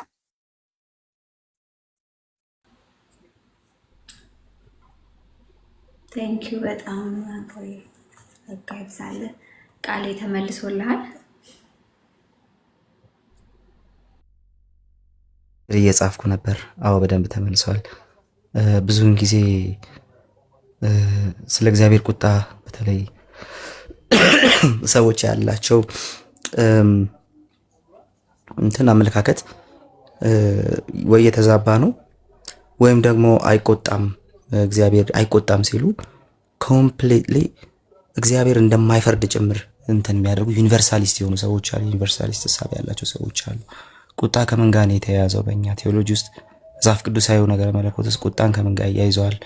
እሱን ማየት በጣም ወሳኝ ነገር ስለሆነ ማለት ነውና ከዚህ ከቁጣው አንፃር የሚነሳው ነገር በሙሉ እግዚአብሔር ለጽድቅ ያለውን የማያወላዳ ፈቃድ፣ የማያወላዳ አቋም እንዲሁም ደግሞ ከኃጢአት ጋር ያለውን ፍጹም የሆነ ልዩነት በጭራሽ ኃጢአት በሚባል ነገር ላይ ፊቱን የሚያዞር አምላክ መሆኑን የሚያሳይ ነው። እሱን ነገር ክሊር ማድረግ ካስፈለገ ብዬ ነው የጠየቅኩት። እግዚአብሔር በኃጢአት ላይ ፈጽሞ ፊቱን ያዞራል፣ ግን ልጁ ልኮታል። ለምን ሲባል ያዞረው በኃጢአታችን ላይ እንጂ በእኛ ላይ አልነበረም። እኛን ከዛ ውስጥ ማውጣት ይወድ ነበር። ከሚመጣው ቁጣ ድነናል። ያ ቁጣ ስቲል የሚያሳየው በደንብ ሐዋርያው ጴጥሮስ እንዳስቀመጠው ልክ እንደዛው ነው። ስለ ክፉ ምኞት በዚህ ዓለም ላይ ከሚመጣው ጥፋት አምልጣችሁ የመለኮታዊ ባህሪ ተካፋይ እንድትሆኑ ብሎ እንደተናገረው እንደዛ ማለት ነውና የሚመጣ ጥፋት አለ፣ የሚመጣ ፍርድ አለ። ያ ፍርድ ደግሞ ስለ ክፉ ምኞት ስለ ኃጢአት የሚመጣ ፍርድ ነው። አመለጠን። የእግዚአብሔር ቁጣ ያንን ያሳያል። ከጽድቅ ጋር ካለው ግንኙነት አንፃር ያን የሚያሳይ እንደሆነ እናያለንና እሱን ሁልጊዜ እንደው ሰዎች ባላንስድ በሆነ መንገድ እንዲረዱት ስለምፈልግ ነው የጠየቅኩት። ጋድ ብሌስ ዩ። ስለ መስቀሉ ባነሳኸው ዋው ጳውሎስ ነገረ ክርስቶስን እንደኛ ፕሬዘንቴሽን ሰርቶ ነገረ ክርስቶስ 1 ከዛ ነገረ ክርስቶስ ደግሞ 4 ምናምን ብሎ ኢንተርሚዲየት ክሪስቶሎጂ ምናምን አድቫንስድ ክሪስቶሎጂ ብሎ አላስተማርም። በጣም አስፈላጊ ናቸው ለዚህ ዘመን። ኦፍኮርስ አሁን ያነሳኸው ነገር ግን ይገዛኛል። ጳውሎስ ነገረ ክርስቶስ የሚያስተምረው በቃ በላይፍ ስታይል ውስጥ ነው እና ስለ ባልና ሚስት ሲያወራ ያው እንትን ያደርጋል። ከዛ ደግሞ ይሄድና ስለ ሁለት ወንድምና ወንድም ሲያወራ ሃይ ክሪስቶሎጂ ይናገራል። በእናንተ በክርስቶስ በኢየሱስ የነበረው የሐሳብ በእናንተ ዘንድ ይሁን ብሎ ማለት ነው። እኛ ነገረ ክርስቶስ ሃይ ክሪስቶሎጂ ያሳያል ብለን ብዙ ትንታኔ የምንሰጠውን አናፎረስ ነው አይደለም ብለን የምንከራከርበትን ሁላ እሱ ግን ስለ ትህትና ለማስተማር እንዲጠቀመው። ለምን ሲባል ቤተክርስቲያን ከክርስቶስ ጋር ዩናይትድ ሆና የምትኖር ናት። ሁልጊዜ ኢትስ አ ላይፍ ኦፍ ዩኒቲ ዊዝ ክራይስት። ያንን ነው መጽሐፍ ላይ እያየን ነበር ነው። ሶ የተሰቀለውን ማየት፣ የተሰቀለው መመልከት፣ ከፔኑ ጀምሮ ካሳለፈው ከዛ ፓሽን ጀምሮ ያንን ቴዎሎጂ ለምን ተሰቀለ እስከሚለው ቴዎሎጂ ያለውን ነገር በደንብ መረዳት ሪሊ ቤተክርስቲያን ከክርስቶስ ጋር ዩናይት ሆና የምትቀጥልበት ቤዝ ያለው እሱ ነው። መደምደሚያውም እሱ ነው። ያ የሞተላት ነው ሙሽራዋ የሚገለጥላትና እና ሶ ብንሰማው የማይሰለች እውነት ነው። ፖሊ መጽሐፍ እስኪመረቅ አዲስ አበባ ደግሞ በጣም ቸኩለናል። ከዛ በኋላ ደግሞ በተለያዩ ትምህርቶች ከምርቃቱ በኋላ ይሄንኑ በተመለከቱ በተለያዩ ትምህርቶች ያው ከአንድ ዓመት በኋላ መጽሐፍ አንጠብቅም ቅድም እንዳልከው ወይ ሽማግሌ እንልካለን ወደ ልጆች ግን በተለያየ ትምህርት እዚሁ ላይ ደግሞ አተኩረ ብዙ ነገር እንደምታስተምረን ተስፋ አደርጋለሁ። ፕሌስ ዩ በኋላ ምናልባት ጥያቄዎች እንትን ካሉ በኋላ ጥያቄዎች ይኖሩኛል፣ ትንሽ ቴዎሎጂካል ጥያቄዎች ይኖሩኛል። እስከዛ ድረስ ደግሞ ትንሽ ልራል። እሺ ሪኩዌስት ላይ ያየኋችሁ ሰዎች እታች ጽፌላችሁ ነበረ ጥያቄ ነው ወይ ብዬ ለማስገባት ስላልመለሳችሁልኝ ነው ያልተቀበልኩት። ጂጂ ፋርማሲስት አይ ቲንክ አንቺ ወይም አንተ ነህ የመለሳችሁልኝ። አስገቢኝ እባክሽ ብለህ ጽፈሽ ነበር። ሰው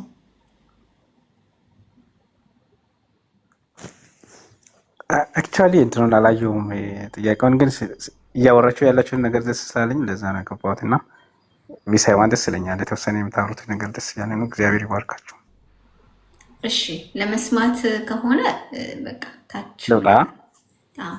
ታችም ይሰማል። ስለዚህ ችግር የለም፣ ታችን ስማ።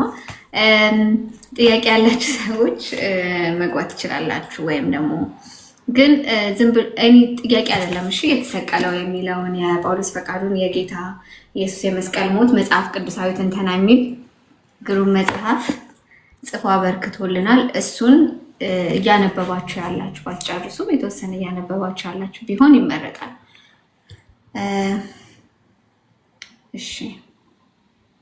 እሺ ዘርሽ ቀጥል። ከዚሁ ሀሳብ ሳንወጣ ፖልሻ ምናልባት ብዙ ጊዜ ኢቨን እዚህ ሚዲያም ላይ እንሰማዋለን፣ የተለያየ ሀሳብ ያለው ማለት ነው። ለአይሁዳውያኖች በሕጋቸው የተጻፈ ነው፣ በእንጨት ላይ የተሰቀለ የተረገመ ነው የሚለው ያ ነገር በእነሱ ውስጥ አለ። ለግሪካውያንም ልክ እንደዛው እንዲህ አይነት አሟሟት ወይም ደግሞ እንዲህ አይነት አካሄድ በጣም አያስኬድም። ጌታ ነው ወይም ደግሞ እንትን ነው ለማለት ሮማውያንም አልቲሜት ፓኒሽመንት የሚያደርጉበትን ነገር ነው የደረሰበት እና የሞተው የሚለው ከዛ ጋር ከተያዘ ገጽ 38 ላይ 2 ላይ ላንብብና በእሱ ላይ ጥያቄ እናደርጋለሁ። እንዲህ ይላል ቁጥር 3ኛው ላይ ያለው እነርሱ እግዚአብሔር እንደቀጣው አሰቡ፣ እግዚአብሔር ግን ኢየሱስ ከሞት በማስነሳት ልክ እንዳልሆኑ ገለጸ። ኢየሱስ በእግዚአብሔር አልተረገመም፣ በእግዚአብሔር አልተቀጣም፣ በእግዚአብሔርም አልተተወም ይላል እና ብዙ ጊዜ አያይዘን በተለይ ጌተሰማኒ ላይም ፖልሻ ማብራርቶታል። የሁላችንም በደል በእርሱ ላይ ያኖረበት ኢሳያስ 53 ላይ የተነገረው አብ ወልድን እንደቀጣው ወይም ደግሞ ቁጣው እሱ ላይ እንደነደደ እንደዚህ ብዙ ጊዜ የምንሰማቸው ነገሮች አሉ እና እሱን ነገር ትንሽ ሞር ክሊሪፋይ ቢደረግ። ምክንያቱም አሁን አይሁዳውያኖች ኦኬ በእንጨት ላይ የተሰቀለው ይኸው የእግዚአብሔር ቁጣ በሱ ላይ ሆኖበታል የሚል ያንን አይነት ነገር ሲነሳበት እናያለን እና ልክ ሚስ አንደርስታንድ እንደዛው እንዳደረጉት በዚህ ዘመን ኢቨን እንኳን በክርስቲያኑ ሰርክሉ ላይ እንኳን ያ ሚስ አንደርስታንዲንግ አለ እና ትንሽ ሞር እሱኛውን ክሊር ብታደርገው ደስ ይለኛል። እሺ እሱን ያዝ አድርገውና እታችም ፔናል ሰብስቲቱሽን እያሉ ነበረ።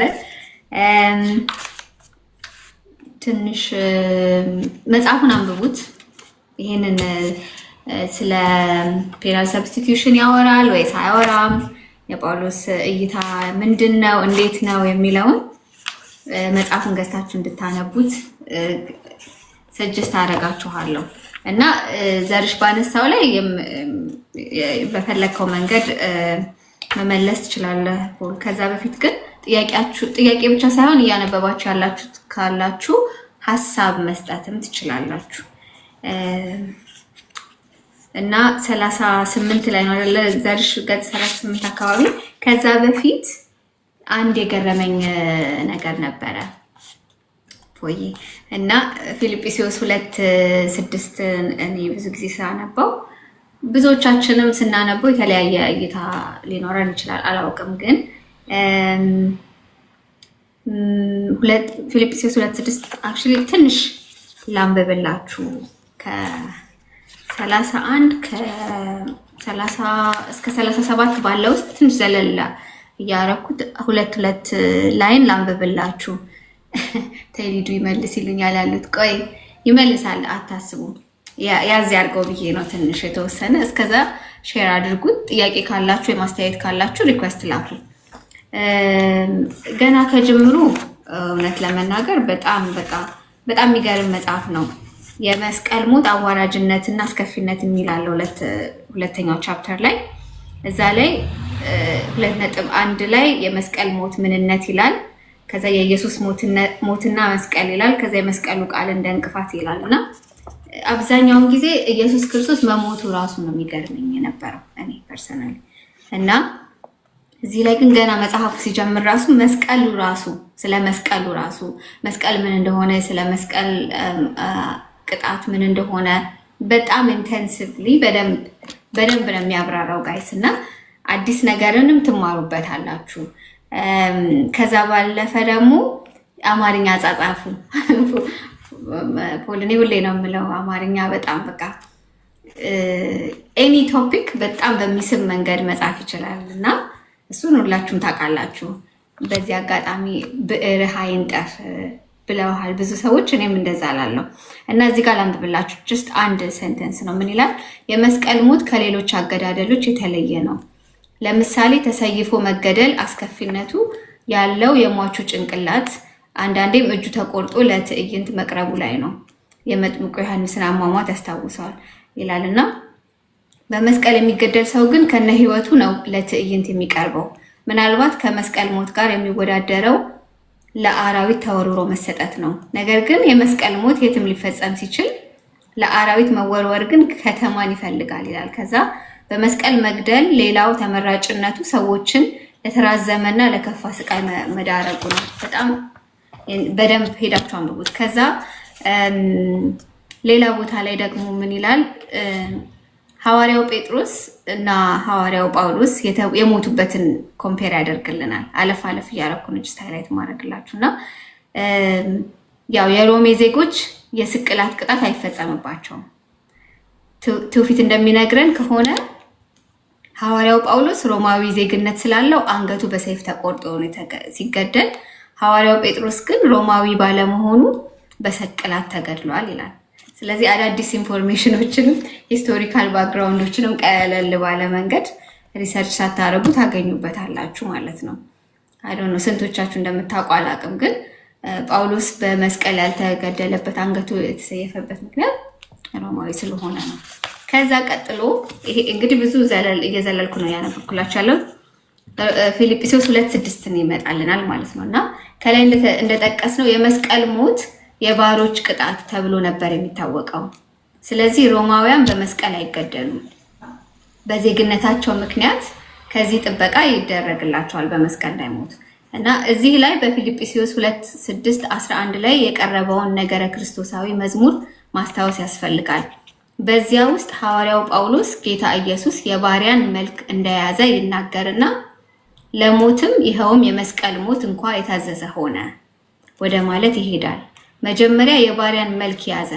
የባሪያን መልክ ከያዘ ደግሞ የመስቀል ሞት ለባሮች የተመደበ ነውና ለእነርሱ የተመደበውን የመስቀል ሞት መውሰዱ የሚጠበቅ ነበር። በእርግጥ ጌታ ኢየሱስ በሌላ መንገድ ሊገደል ይችል ነበር። ለምሳሌ አንገቱ ተቆርጦ ሊሞት ይችል ነበር። ነገር ግን ያ የዜጎች አሟሟት ነው እያለ ይቀጥላል እና ክርስቶስ ስለመሞቱ ብቻ ሳይሆን ስለ አሟሟቱ ራሱ በጣም እንድንደነቅ እንድናስብ አድርጎናል።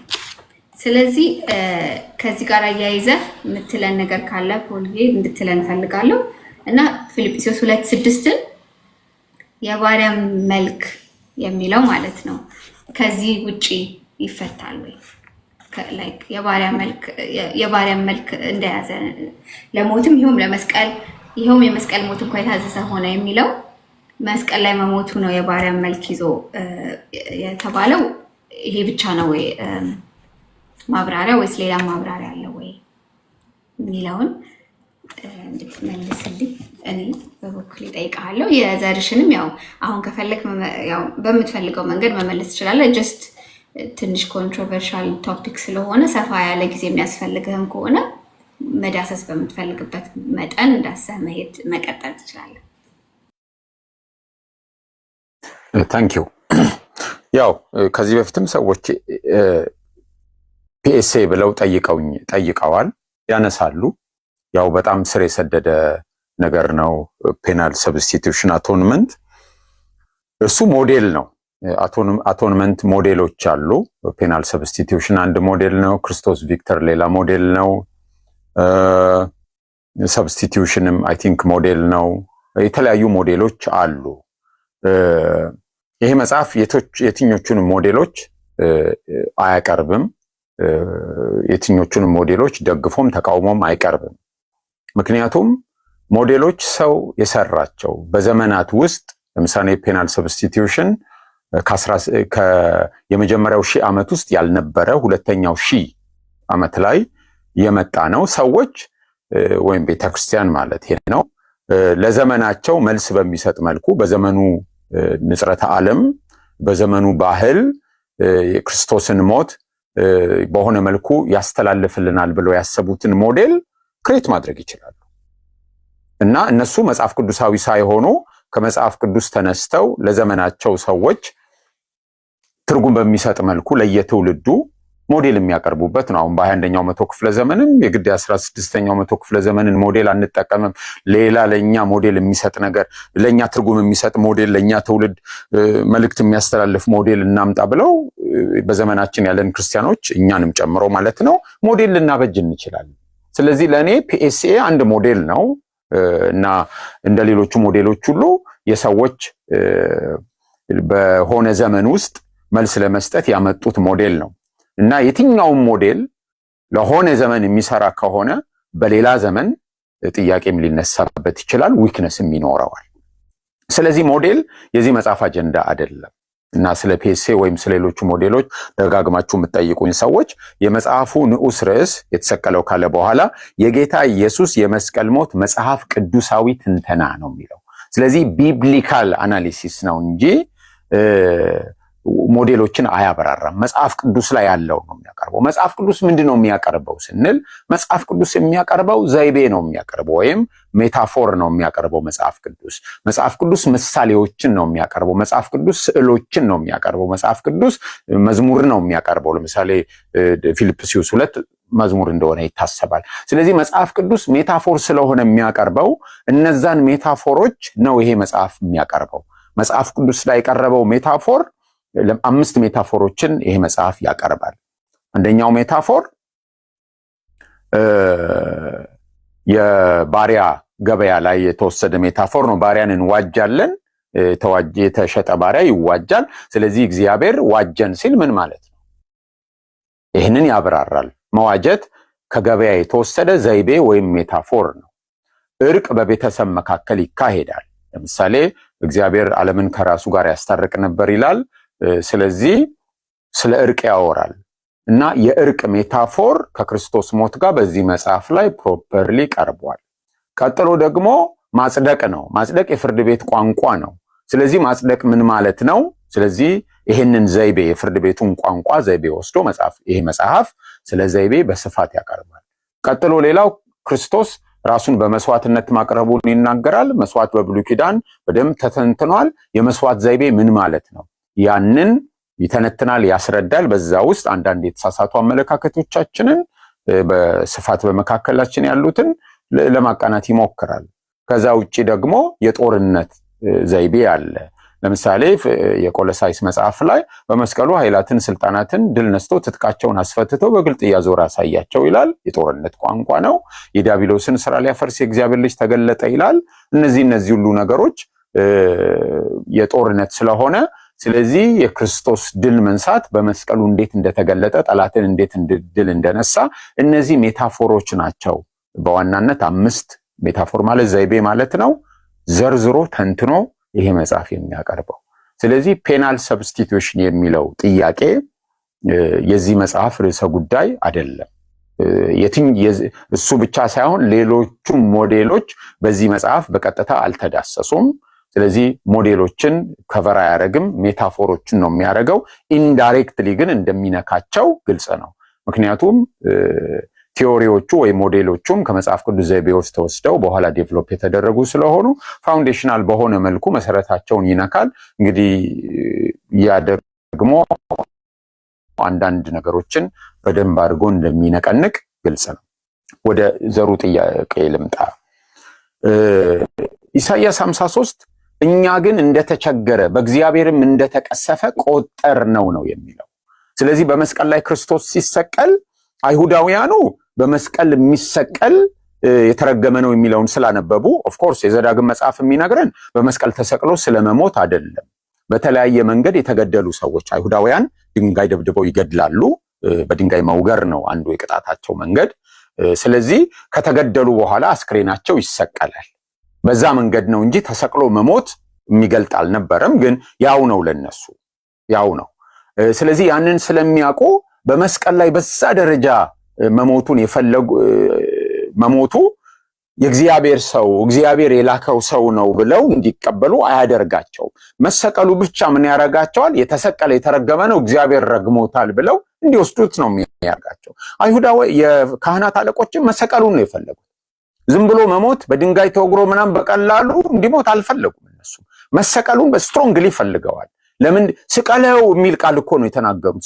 ስቀለው ብለው ነው የተናገሩት። መሰቀሉ በሌላ መንገድ ቢሞት እንደ ጀግና ሊቆጠር እንደሚችል ይገባቸዋል።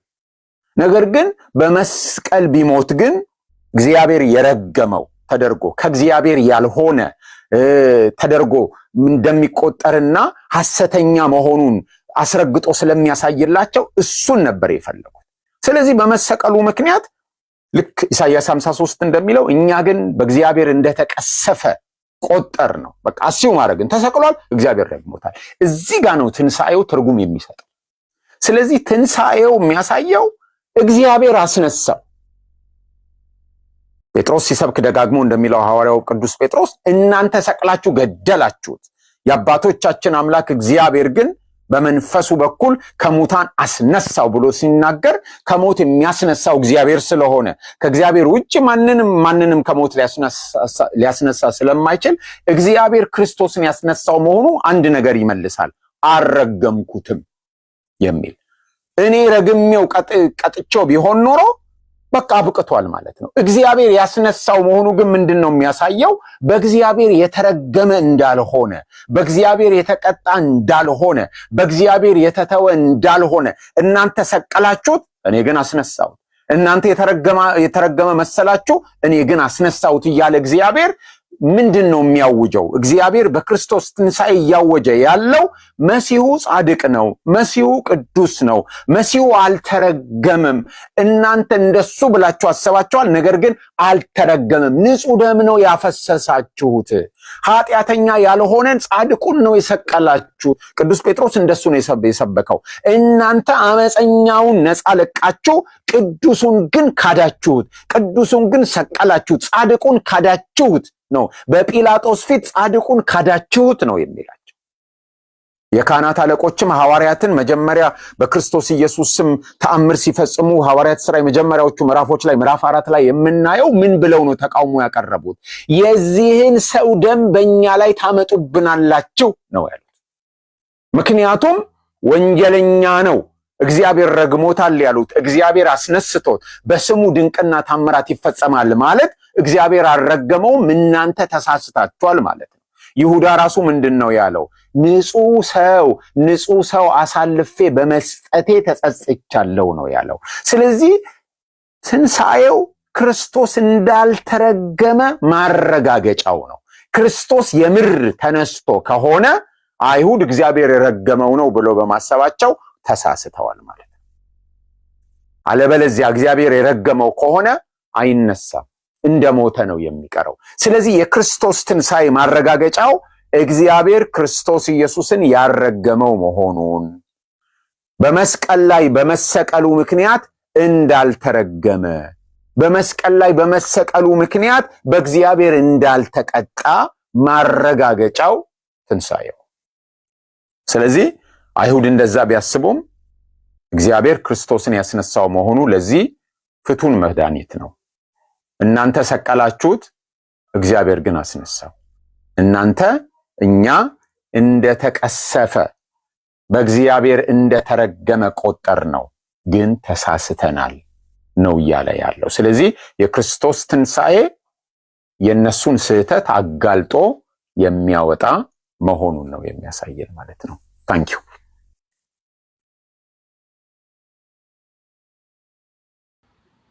እሺ ታንኪዩ በጣም። ስለዚህ ዘዳግም 21 23ንም ለየት ባለ መንገድ ተፈቶ እናየዋለን ማለት ነው። ይሄን በደንብ ማብራሪያውን መስማት ማንበብ ከፈለጋችሁ መጽሐፉን ግዙት። ፔጅ 38 ላይ ይገኛል ይሄ። እሺ የሽዋ አሁን መልሶታል አልከኝ። ኦኬ ጥሩ። ስለዚህ አንድ 20 ደቂቃ ነው ያለን፣ ብዙ አልቀረንም ጋይስ። እና አስተያየት ወይም ጥያቄ ካላችሁ here's your last chance። ወይ ታች መጻፍ ትችላላችሁ ወይ ደግሞ ገስት ሪኩዌስት ልካችሁ መግባት ትችላላችሁ።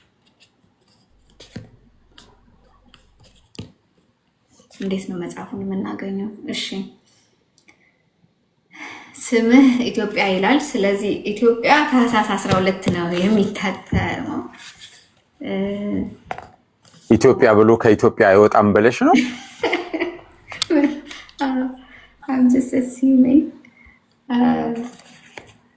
እና ያ ሌላ ሀገር ያላችሁ ግን ጳውሎስ ፈቃዱ ብላችሁ ጻፉ። እሺ ቴሌግራም ላይ ጳውሎስ ፈቃዱ የሚል ስሙን ሳታነጣጥሉ ስትጽፉት ፔጁ ይመጣላችኋል።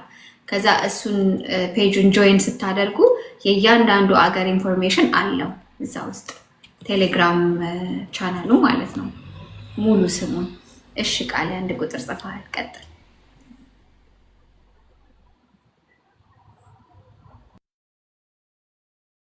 ውጪ ነኝ አለሽ። ኢትዮጵያ ከኢትዮጵያ ውጪ ነው። የት ሀገር ነህ?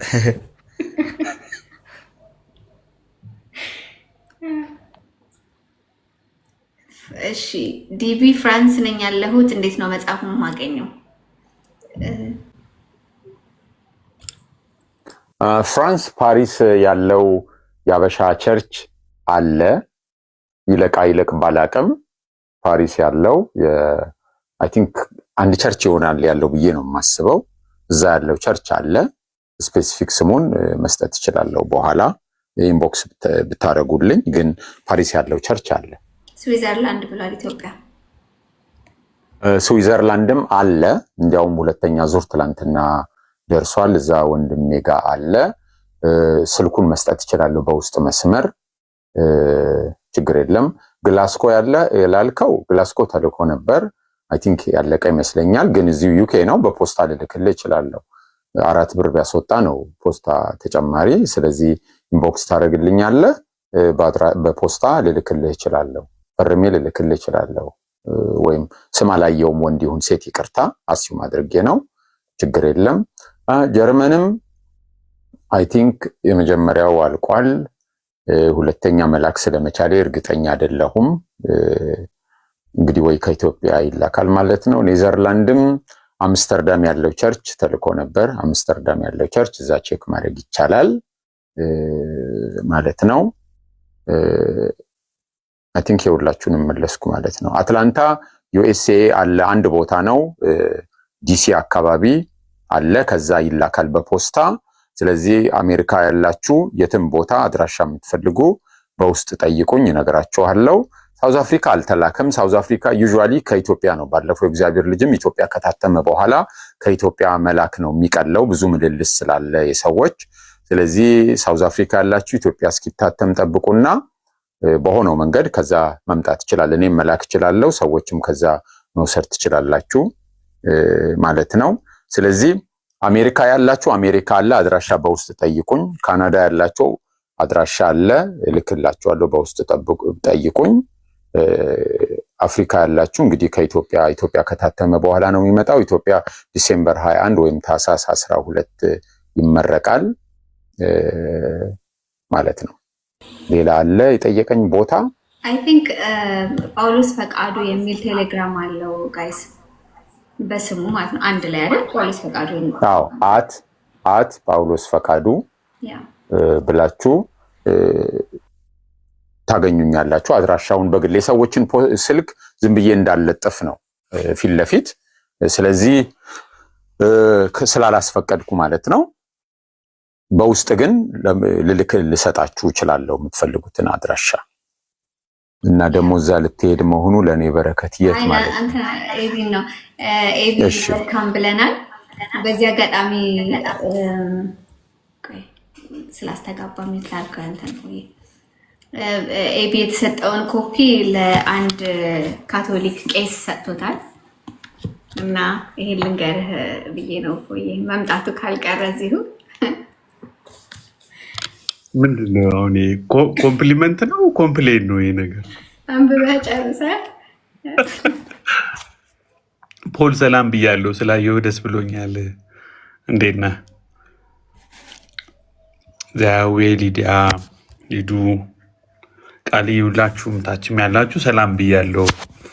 እኔ የኔን ኮፒ አይደለም የሰጠሁት፣ ትርፍ የተገዛልኝን 2 መጽሐፍ ነው ለሌሎች ሰዎች ያካፈልኩ። የኔን ግን ምሰጥ አይመስለኝም። አይ በጣም የምንወደው ካቶሊክ ቄስ ለመሆን እየሄደ ያለ ወንድም አለን እና ለሱ ነው የሰጠው። ስለዚህ ችግር የለውም፣ ጥሩ ቦታ ላይ ነው የደረሰው። የወደፊቱ ካርዲናል ነው የምለው እኔ እኮ ካርዲናል ስለሆነ ቀብድ እየከፈልኩ ነው።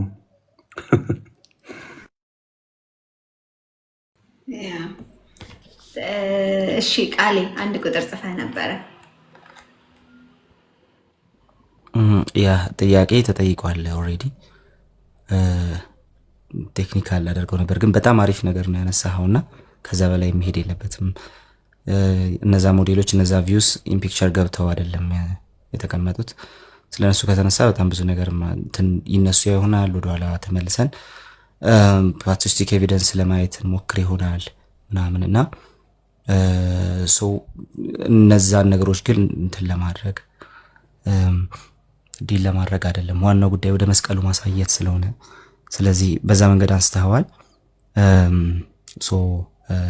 አሪፍ አገላለጽ ገልጸዋል። ስለዚህ እኔ አልጠይቅም። አስተያየት ምናምን ሲባል ኦኬ አስተያየት ከተቻለማ ብዬ 2 ጥያቄ መሰለኝ ኢንተሮጌቲቭ የሆነ አስተያየት ልስጥና ከዛ አንድ ልመና እንደ ደህና ሰው ጮኬ ላወራ ይቅርታ።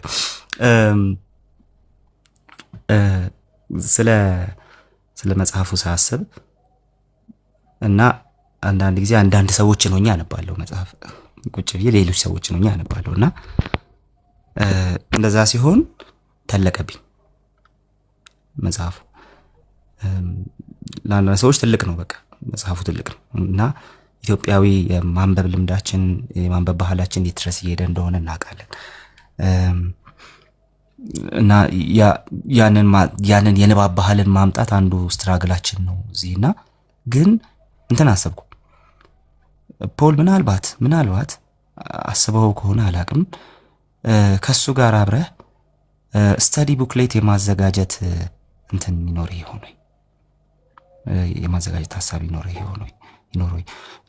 እንትን አንዳንድ መጽሐፎች ላይ እንደዛ ይደረጋል። ተለቅ ያሉ መጽሐፎች ላይ እነዛ ቡክሌቶች አሉ፣ በተወሰነ ቮሊዩም የሚመጡ የመሪ ጥያቄዎች ያሉት ሰዎች እንደው በጣም መጽሐፍ እንደው በጣም ከመቶ ገጽ በላይ ምናምን የማይሄዱ ሰዎች አሉን። እነዛን ሰዎች ለመጥቀም እነዛ ሰዎች በቀጥታ ያንን ኤድ እያነበቡ ቀጥታ ሪፈር እንዲያደርጉ ወደ መጽሐፉ እየሄዱ ሪፈር እንዲያደርጉ ማለት ነው ማድረግ የሚችል ሄልፐር ቢኖረው። ምናልባት እኛ ሀገር አንድ ሰው ሞክሮታል፣ እስካሁን በማውቀው ተሾመ ዳምጠው፣ ፓስተር ተሾመ ዳምጠው ሞክሮታል። ኢየሱስ ማን ነው የሚለው መጽሐፍ ላይ እንደዛ ነገር ለማድረግ ሞክሯል። በዛ መንገድ ቢሆን በጣም ለማንበብ እንትኑ የሌላቸውን ሰዎች ያግዛል ብዬ አስባለሁ። በጣም ደስ ብሎን የምናነበው ሰዎች አለን፣ ግን ደግሞ ትልቅ ነው። በቃ መጽሐፉ በመጽሐፍ ደረጃ ትልቅ ነው እና ደግሞ በጣም ብዙ ነገሮች የታጨቁበት ነው፣ ሊያመልጡ ስለማይገባ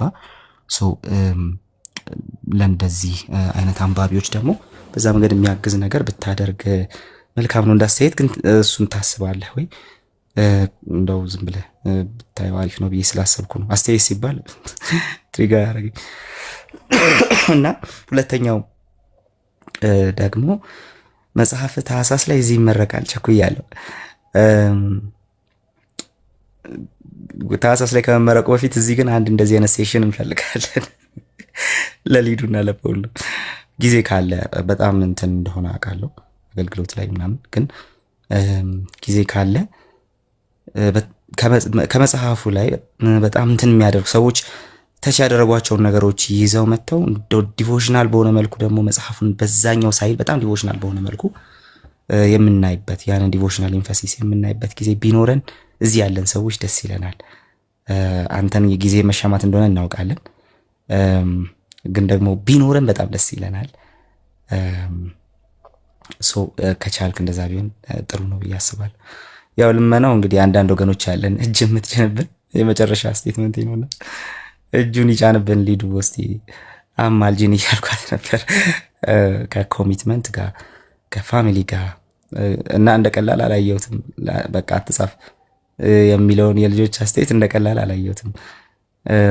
ምን ያህል ራስን ሰተኸው እንደነበር የሚያሳይ ስለሆነ ማለት ነውና ከዛ በዛ ሁሉ ኮሚትመንት ውስጥ አልፈ ይሄን የመሰለ መጽሐፍ አበርክተናልና ለምሮ ሚቱም አላረገው። እሺ እንደው ለኛም በቃ እንዴት ነው በዛ ደረጃ ይሄን የመሰለ ነገር ቴዎሎጂካሊ ጥልቀት ያለው ነገር መጽሐፍ ይቻላል፣ ግን የተጻፈው ሁሉ መጽሐፍ ላይሆን ይችላል እና በዚህ ደረጃ ዴፕዝ ያለው ነገር በዚህ ሁሉ ኮሚትመንት ውስጥ እንዴት ነው እየሰጠን ያለው የእግዚአብሔር ልጅን ስላየሁት ብዬ እያሰብኩ ነው።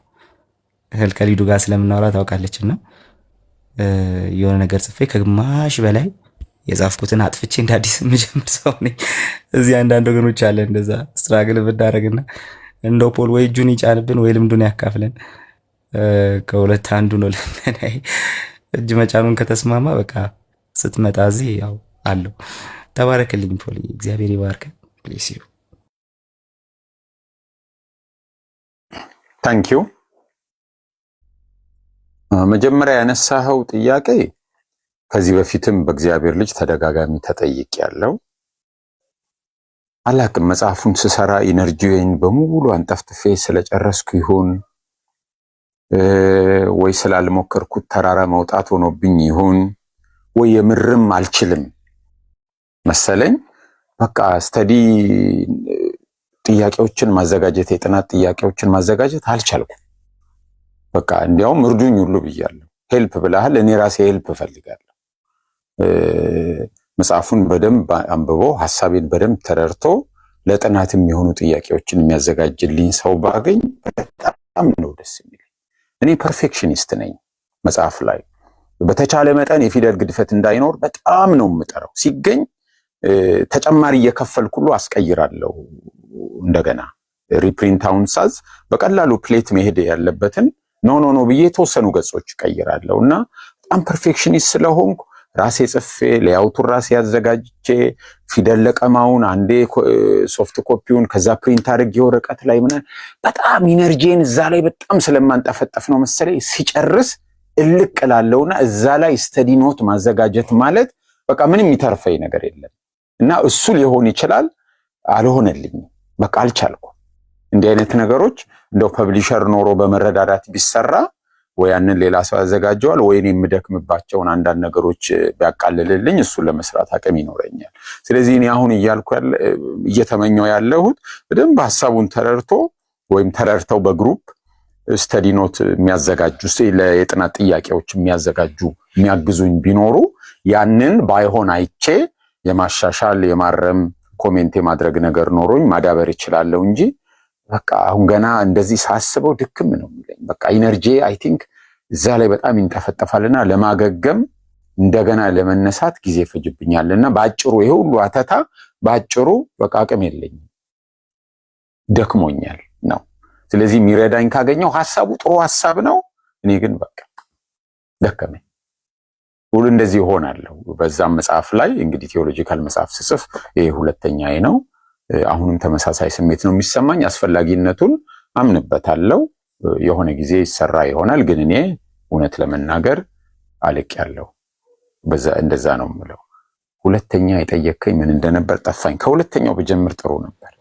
ሁለተኛውን ያው ያዝ አድርጉት አንዴ። ሁሉም እድል ለመስጠት ያክል ኤቢ ሰዓት የደረሰ ብለህ ፖል ከመሄድ በፊት ኤቢ የምትለን ነገር ካለ መጽሐፉን መጀመሪያ ካነበቡት ሰዎች መካከል እንደመሆነ ስለ መጽሐፉ አንዳንድ ነገር ማለት የምትፈልግ ከሆነ ጥያቄ የሚሆን አስተያየት፣ ከዛ መጨረሻ ላይ ያው ስለ መጽሐፍ አጻጻፍ ስለሆነ ጥያቄው ጊዜ ካለን የቃሌን መጽሐፍ አጻጻፍን ትነግረናለህ ማለት ነው። እሺ ሊዱ፣ በመጀመሪያ ሶሪ አንድ ሌላ ክላስ ነበረኝ 2 ሰዓት መስሎኝ የተወሰነ እስከ 3 ሰዓት ቆያለሁ እናንተ ጋር ብዬ ነበረ። በእኛ ወደ 3 ሲሸጋሸግ ክላሱ 3 ሰዓት ነው የሚጀምረው። ዘግቼ የመጣሁት ለዛ ነው። መጽሐፉ እንግዲህ በጣም በጊዜ ብዙ ስለሌለ እንደው እንዳላሰፋባችሁ በጣም 17ኛዋ ቻፕተር ላይ አንድ በጣም ሰሞኑ ሳሰላስለው የነበረ ምዕራፍ ነው። የቆሰለ ፍቅር የሚለው ፓርት ማለት ነው። ምናልባት ያነበባችሁት ወይም ገና ያነበባችሁት ያላችሁ እዛ ስትደርሱ የኔን አይነት ስሜት ሊሰማችሁ ይችል ይሆናል ብዬ አስባለሁ። እና የቆሰለ ፍቅር የሚለው ምዕራፍ ስለ እግዚአብሔር ማንነት ወይም በማንነቱ ፍቅር እንደሆነ ከራስ ማንነቱ የሚመነጭ ፍቅር እንደሆነ የእግዚአብሔር ልጅ ላይም ሪሌሽናል ጋድ መሆኑ እና እግዚአብሔር ፍቅር መሆኑ ፍቅር ኦቨርፍሎው ለሌላው ክሬሽን ያካፈለው ኦቨርፍሎው እንደሆነ የተናገረውን ነገር ማስታወሶኛል። ግን በጣም ብዙ እንዳስብና ኢንስፓየር ያደረገችኝን አንድ አንቀጽ አንብብላችሁና ትንሽ ነገር ተናግሬ ይጨርሳለሁ። ገጽ 366 የ17ኛው ምዕራፍ አካል ናት የቆሰለ ፍቅር የሚለው ገጽ 366 የመጨረሻው አንቀጽ 3ኛው አንቀጽ ላይ ነው ያለሁት። እግዚአብሔር ፍቅር ነው፣ በፍቅር ፈጥሮናል፣ በፍቅሩ እንድንኖርም ይሻል። የቱም ፍቅር ደግሞ ምላሽን ይፈልጋል። አሁን አንብቤ ሪፍሌክት ማድረግ ይሻላል፣ እየተፈተንኩ ነው ለመናገር። የቱም ፍቅር ደግሞ ምላሽን ይፈልጋል ይልና ፍቅር በባህሪው ከመቀበል ይልቅ በመስጠት የሚደሰት ቢሆንም ምላሽ አይፈልግም ማለት አይደለም።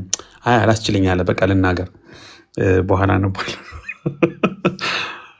እሺ የቱም ፍቅር አሁን ስለ ፍቅር ስናስብ አንኮንዲሽናል ላቭ ምናምን እንላለን እና ፍቅርን ስናስበው በቃ ፍቅር በባህሪው መስጠት ነው መቀበል አይደለም እንላለን እና ኢንኮንግሪቲ ኦፍ ጊፍት ኦፍ ጋድ ለማይገባው የሚሰጥ በሜሪት ቤዝድ ያልሆነ ፍሪ ጊፍት እንደሆነ ስናስብ የእግዚአብሔርን ፍቅር ደስ ይለናል። ግን ብዙ ጊዜ ቸል የምንለው እና እዚህ መጽሐፍ እዚህ አንቀጽ ላይ በጣም ኢምፕረስድ የሆንኩት ይሄ ሀሳብ በመካተቱ አትሊስት ግን ምላሽ ይፈልጋል። አንዳንድ ጊዜ ነፃ ስጦታ በቃ የዳንኩት በነፃ ነው ምናምን በቃ ምንም ሳልሰራ ምንም ሳላረግ ያ ልክ ነው። ግን የሆነ የምንዘነጋው ነገር አለ ምላሽ እንደሚፈልግ አንድ ፖሊን ዘ ጊፍት የሚል በጣም የምወደው አንድ መጽሐፍ አለ ጆን ባርክሌይ የሚባል ሰው የጻፈውና እዛ ላይ ፍቅር ራሱ ጊፍት ፐርፌክትድ የሚሆንባቸው 7 ነጥቦች ውስጥ አንዱ ይሄ ነው። ምላሽ የሚፈልግ መሆኑን እንዘነጋለን። ልክ ነው። በነፃ የተሰጠን ነገር ነው። በሜሪት አይደለም። አንኮንዲሽናል ላቭ ኦፍ ጋድ ተሰጥቶናል። ግን ምላሽ ደግሞ ይፈልጋል። ያንን አስፔክት በአንደኛውን አቢዩዝ አድርገ ፍቅር በባህሪው ከመቀበል ይልቅ በመስጠት የሚደሰት ቢሆንም የሚለው ልክ ነው። ከሚቀበል ይልቅ የሚሰጥ ብፁዕ ነው ይላል። ፍቅር መስጠት ነው። ለእኔ ምን ሆነልኝ የሚል አይደለም። ግን ምላሽ አይፈልግም ማለት አይደለም ይልና ፍቅር ከሌላ የሚገኝ ጥቅምን በማስላት የሚደረግ እንቅስቃሴ ስላይደለ ያለውን ሁሉ መስጠቱ አይቀርም፣ ቅርም አይሰኝም። እኔ የጨመርኩት ነው ቅርም አይሰኝም የሚለው ጳውሎስ ቀጣይ እትሙ ላይ ካስገባኸው እኔን ከታች ቲክቶክ ላይ ሲያወራ የሰማሁት ብለህ ትብትል መስጠቱ አይቀርም። እውነተኛ አፍቃሪ ያለ ስስት ያለውን ሁሉ ስለሚወደው ያራግፋል ይልና ለፍቅሩ ምላሽን የማይፈልግ ከሆነ ግን በጣም አንደርላይን ያደረኩት ላይ ነው ይሄ። ለፍቅሩ ግን ያንን ያለውን ሁሉ አራግፎ ሁሉን ሰጥቶ ፍቅሩን ሰጥቶ እና በዛም ደግሞ የሚደሰት በዛም ደግሞ ቅር የማይሰኝ ሆኖ ግን ራሱ ይሄንን የሚሰጥ አንኮንዲሽናል ላቭ ኦፍ ጋድን ወይም ደግሞ አንኮንዲሽናል ላቭን አንሜሪትድ የሆነውን ላቭ ሰጥቶ ግን ምላሽ የማይፈልግ ከሆነ በጣም ቻሌንጂንግ ነገር ነው። በነገራችን ላይ ምናልባት በአካዳሚክ ወርልዱ ራሱ ባለፉት 20-30 ዓመታት ኢንትሮዲውስድ የሆነ ሀሳብ ነው ምላሽ የሚፈልግ ፍቅር ነው። በቃ ይሄ በነፃ እንዲሁ በጸጋ ዳንኩ እንዲሁ በነፃ ምናምን የሚለውን ሀሳብ ከምላሽ ውጭ አድርገነዋል። አሁን ወደዛኛው ጽንፍ ደግሞ ስራ ወደሚባለው ነገርም ነሰሰርሊ ከዛ ጋር ልናቆራኘው አንችልም። አትሊስት ግን ምላሽ የሚለው ቃል ወድጀዋለሁ። ምላሽ ይፈልጋል ራሱ። ግን ይሄ አፍቃሪው ፍቅርን የሚሰጠው በመስጠቱ የሚደሰተው ያለውን ሁሉ የሚያራግፈው የሚወደው በማስላት ሳይሆን እንዲሁ ያለውን ሁሉ የሚሰጠውና በዛም ቅር የማይሰኘው አካል ግን ለዛ ፍቅር ምላሽ የማይፈልግ ከሆነ ትላለች ይቺ ላይን ፍቅር መሆኑ ቀርቶ ተጽዕኖ ሆኗል ይላል። ሎቢ ነው ለካ። ኦነስት ነውን ከተባለ ጄኒውን የሆነ ላቭ ለካ ቱዌ ነው ማለት ነው። ኮንዲሽናል ነው ማለት ነው። ማለት አንኮንዲሽናል ላቭ ሪስፖንስ የሚፈልግ ነው ማለት ነው። ምላሽ የሚፈልግ ነው ማለት ነው። ለምሳሌ እግዚአብሔር አንኮንዲሽናል የሆነ ፍቅሩን ገልጾልናል፣ አድኖናል፣ ራሱ ሰጥቶናል። ግን ከኛ ምላሽ አይጠብቅም ማለት አይደለም። ምላሽ ማይጠብቅ ከሆነ ብዙ ጊዜ ይህንን ሀሳብ አንስተ ነው እናውቃለን። ባይዘዌ አንዳንድ ነገሮችን ለምሳሌ የቻሪቲ ወርኮች የዶኔሽን ሰዎች አስተዋጽኦ ለማድረግ የሆነ ነገር ለመስጠት ትልቅ አዳራሽ ላይ ፈንድሬዚንግ ላይ ለህዳሴ ግድቡ በእንትን ለተጎዱ በእንትን ለተፈናቀሉ ምናምን ሲባል ሰው እጁን አውጥቶ ይሰጣል፣ ይናገራል ምናምን በቃ ጀነረስ ሆኖ ታዩታላችሁ። ከዛ ዝም ብሎ ሂዷል ብላችሁ ስትጠብቁ ፎቶ እየተነሳ ታገኙታላችሁ። ከጎን ከጓሮ ከምናምን በሆነ ነገር ዜና ሲሆን ምን ሲሆን ኢቭን በቃ ስሜ እንዲታወቅ አይፈልግም የሚለውን አካል ራሱ ጄኒዩንሊ ካያችሁት ያ ሰው ዋን ወይ አናዘር በጣም እንግዲህ ውይይት የሚፈልግ ነገር ስለሆነ እንዳትቀየሙኝ። አይ የሰውን ልፋት የሰውን ጀነረሲቲ እንትናልክ ዋጋ አጠፋህ ምናምን እንዳትሉኝ፣ እንደዛ ያልኩ አይደለም። ግን ይሄ በጣም የሪሰርች ሀሳብ ነው እና በጣም ጤነኛ ነገር ነው። ምላሽ ይፈልጋል። ለፍቅሩ ምላሽ የማይፈልግ አካል የለም ኢንክሉዲንግ ጋድ። አለዛ ኢንፍሉዌንስ ነው። ያ ኢንፍሉዌንስ ደግሞ ሎቢ ነው። የሆነ ነገር ኢንተረስት ከጀርባው የሆነ ኢንተረስት አለ ማለት ነው። ዜን ከእናንተ ምንም ምላሽ አልሻም፣ ምንም ልትሰጡኝ አትችሉም የሚል ፍቅር ይላል ዝምደትን ያበላሻል። ሪሌሽንሽፕን ሪሌሽናሊቲን የሚያበላሽ ነገር ይሆናል ማለት ነው። አንባላንስድ ይሆናል ማለት ነው። አክቹዋሊ ባላንስ ለመስራት ተብሎ የሚደረግ እንኳ ባይሆንም ሞቲቭ ንጹህ ቢሆንም ግን ሪስፖንስ ይፈልጋል። ተፈቃሪዎቹ መጡም ሆነ ቀሩ ወይም መጡም ቀሩ ፍቅሩን ተቀበሉትም አልተቀበሉትም ግድ የሌለው አፍቃሪ ተፈቃሪዎቹን እያኮሰሰና እያሳነሰ ነው ማለት ነው። ባይ ዘ ዌይ የማርሴል ማውስ የሚባል በሆኑ በካሪቢያን ሀገሮች አካባቢ ሪሰርች የሰራ አንድ ሰው ያረጋገጠው ነገር ነው። በቃ ማለት ተፈቃሪዎቹ ፍቅሩን ተቀበሉትም አልተቀበሉትም መጡም ቀሩም ያ አፍቃሪ ግን ግዴለሽ ሆኖ ከታየ ከነሱ ምላሻቸውን ለሱ እንዲያሳዩ እንዲያንጸባርቁ እድል ማይሰጣቸው ከሆነ ለተፈቃሪዎቹ ያለው ቦታ ግምት ኮሳሳ የሆነ ያነሰ እንደሆነ የሚያመላክት የሚያሳብቅ ነገር እንደሆነ ይታመናል። በጓደኞቹም ሆነ በወላጆቹና በተወላጆቹ መካከል በሚኖር ፍቅር ውስጥ አንዱ ወገን ለሌላው ፍቅሩን የሚገልጥበት እድል ለዝምድናው ዘላቂነት የበኩሉን ተሳትፎ የሚያደርግበት ክፍተት እቺ ስንጥቅ ያስፈልገዋል። አዳፍናችሁ መሄድ አትችሉም። በቃ ለእኔ ምህረት አድርጋችሁልኝ ብዙ ነገር አንበሻብሻችሁኝ ድራሻችሁን ልታጠፉ አይገባም። በፍጹም ምስጋናዬን እስክሰጥ እድል ልሰጡኝ ይገባል። ምላሽን እስክሰጥ እድል ልሰጡኝ ይገባል። ዳት ኢዝ ናቹራል። ዝምደትን የሚያስቀጥለው ነገር እሱ ነው።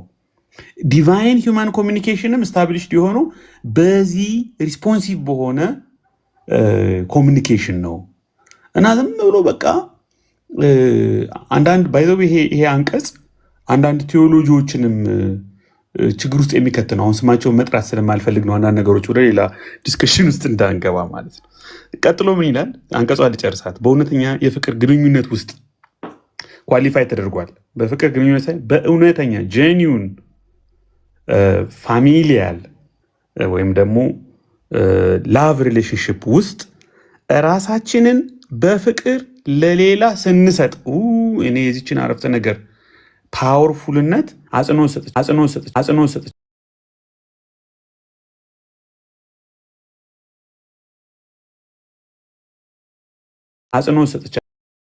ሰጥቻ በምላሹ ራሳችንን እናገኛለን። እንደው የምናገኘው ጄኒውን የሆነውን ራሳችንን የምናገኘው ዝም ብሎም አይደለም። የሆነ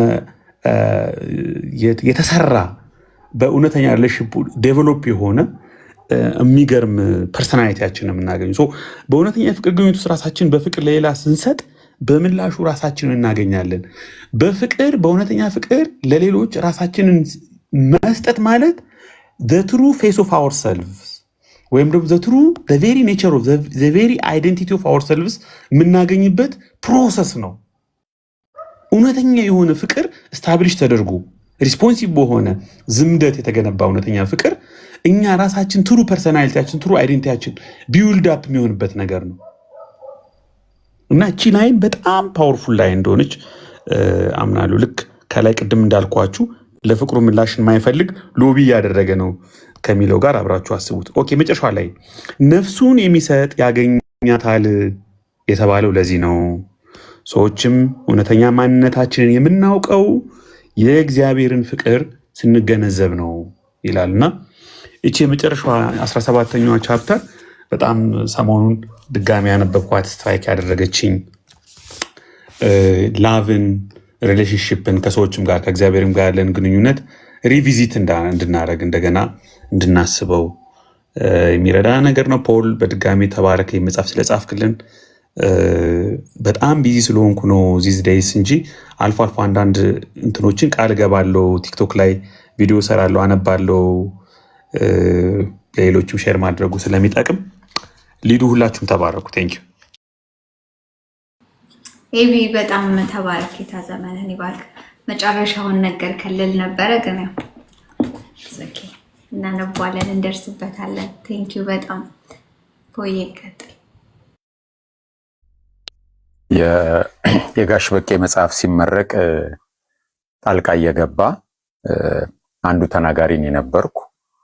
ሌላው አሁን ወደ ጌታ ሄዷል ወንድዬ አሊ ነበር መሰለኝና ልክ ተናግረን ስንወርድ ጋሽ በቄ መጽሐፌን እንደወደው አረጋችሁኝ እንደዚህ ብሎ ተናገረ እና በጣም ነበር ያስገረመኝና አሁን ምን እንደተሰማው አሁን ተሰማኝ።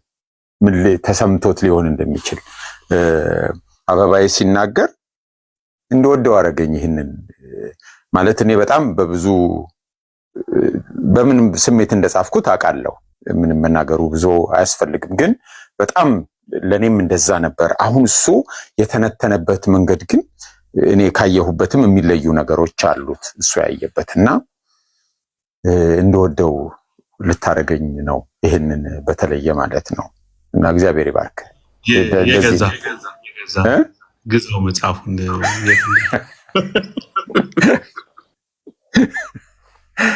እና ጌታ ይባርክ። ማኪያቶ ቀጣለው ስመጣ መዝግበናል። እሺ ምን ነበረ? ኦኬ ስለ መጽሐፍ አጻጻፍ አይ ቲንክ እንደዛ መሰለኝ። ደውለህም መንገድ ትችላለህ ለቃሌ ከፈለክ። እንግዲህ አዎ እንዲሁ ደረቅ በደረቅ እንዳይሆንማ የሆነ ነገር ጋብዞኝ ስመጣ እንግዲህ 50 ቀን ናት። እንዲያውም ምናልባት አገር ቤት ለመግባት 45 ቀን ቢሆን ነው። እኔ ሰኞ እሁድ ሊመረቅ መጽሐፉ ሰኞ ነው የምገባው። ስለዚህ ቀድሞም እየጋበዘኝ እየበላን ልንጫወት እንችላለን። የአገር ቤት ምግብ ናፍቆኛል። ኧረ እሱ በቃ ግን ዋናው ያው ዲሲፕሊን በጣም በጣም ያስፈልጋል። ያው እኔ መጽሐፍ የጀመርኩት አሁን አይደለም ድሮ ነው። ያው አጫጭር ነገሮች እየጻፍኩ ነው የጀመርኩት እንደምታውቁት አርቲክሎች ምናምን። ግን በዛ ውስጥ ዲሲፕሊን እየተማርኩ መጥቻለሁ እና ለሌላ ነገር የሚኖረን ዲሲፕሊን በዚህ ይገለጣል ብዬ አምናለሁ። እና ዲሲፕሊን ላይ ጀምሮ ላለመጨረስ መጽሐፍም ስናነብ ነካ አርጎ የመተው ቴምፕቴሽን አለ አይደል?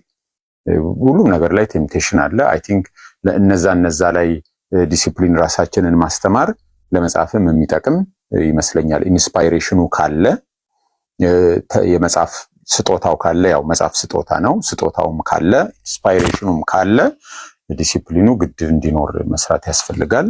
እንዴት የሚለውን እንግዲህ እንደተባለው እየበላን እንጫወታለን።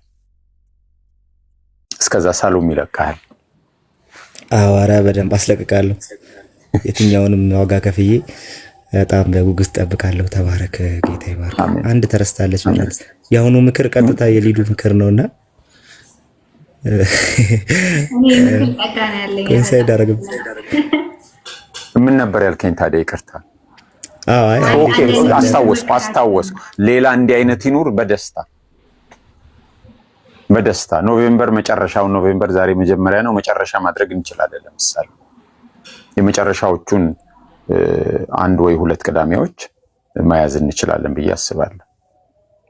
ቴንክ ዩ። ያኔ በደንብ ተሽሎኝ ደግሞ መጣለሁ። ተባረክ። በጣም ጥሩ። አሜን። እሺ ቶዬ ከዚህ በላይ አንይዝህም። ዘርሽ ወይ ከሆነ ኦኬ እሺ በቃ አይ ቲንክ ጨርሰናል። ሶሪ አንዴ ሚትላክ ሲያስተጋባ ዘርሽ ኦን አድርጋው መስሎኝ ነው።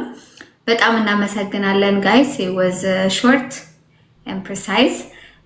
ፖልንም ደግሞ በጣም ረጅም ሰዓት አልይዝህም ብዬ ቃል ገብቼ ነበር። ዛሬ በጣም ደክሞ ስለዋልክ ኤኒቲንግ በቃ ከመሄዱ በፊት ይሄን መጠየቅ አለብኝ፣ በጣም አንገብጋቢ አሳሳቢ ነው የምትሉት ካለ 1 ደቂቃ ሰጣችኋለሁ። ካልሆነ ግን በእኛ በኩል ጨርሰናል ማለት ነው።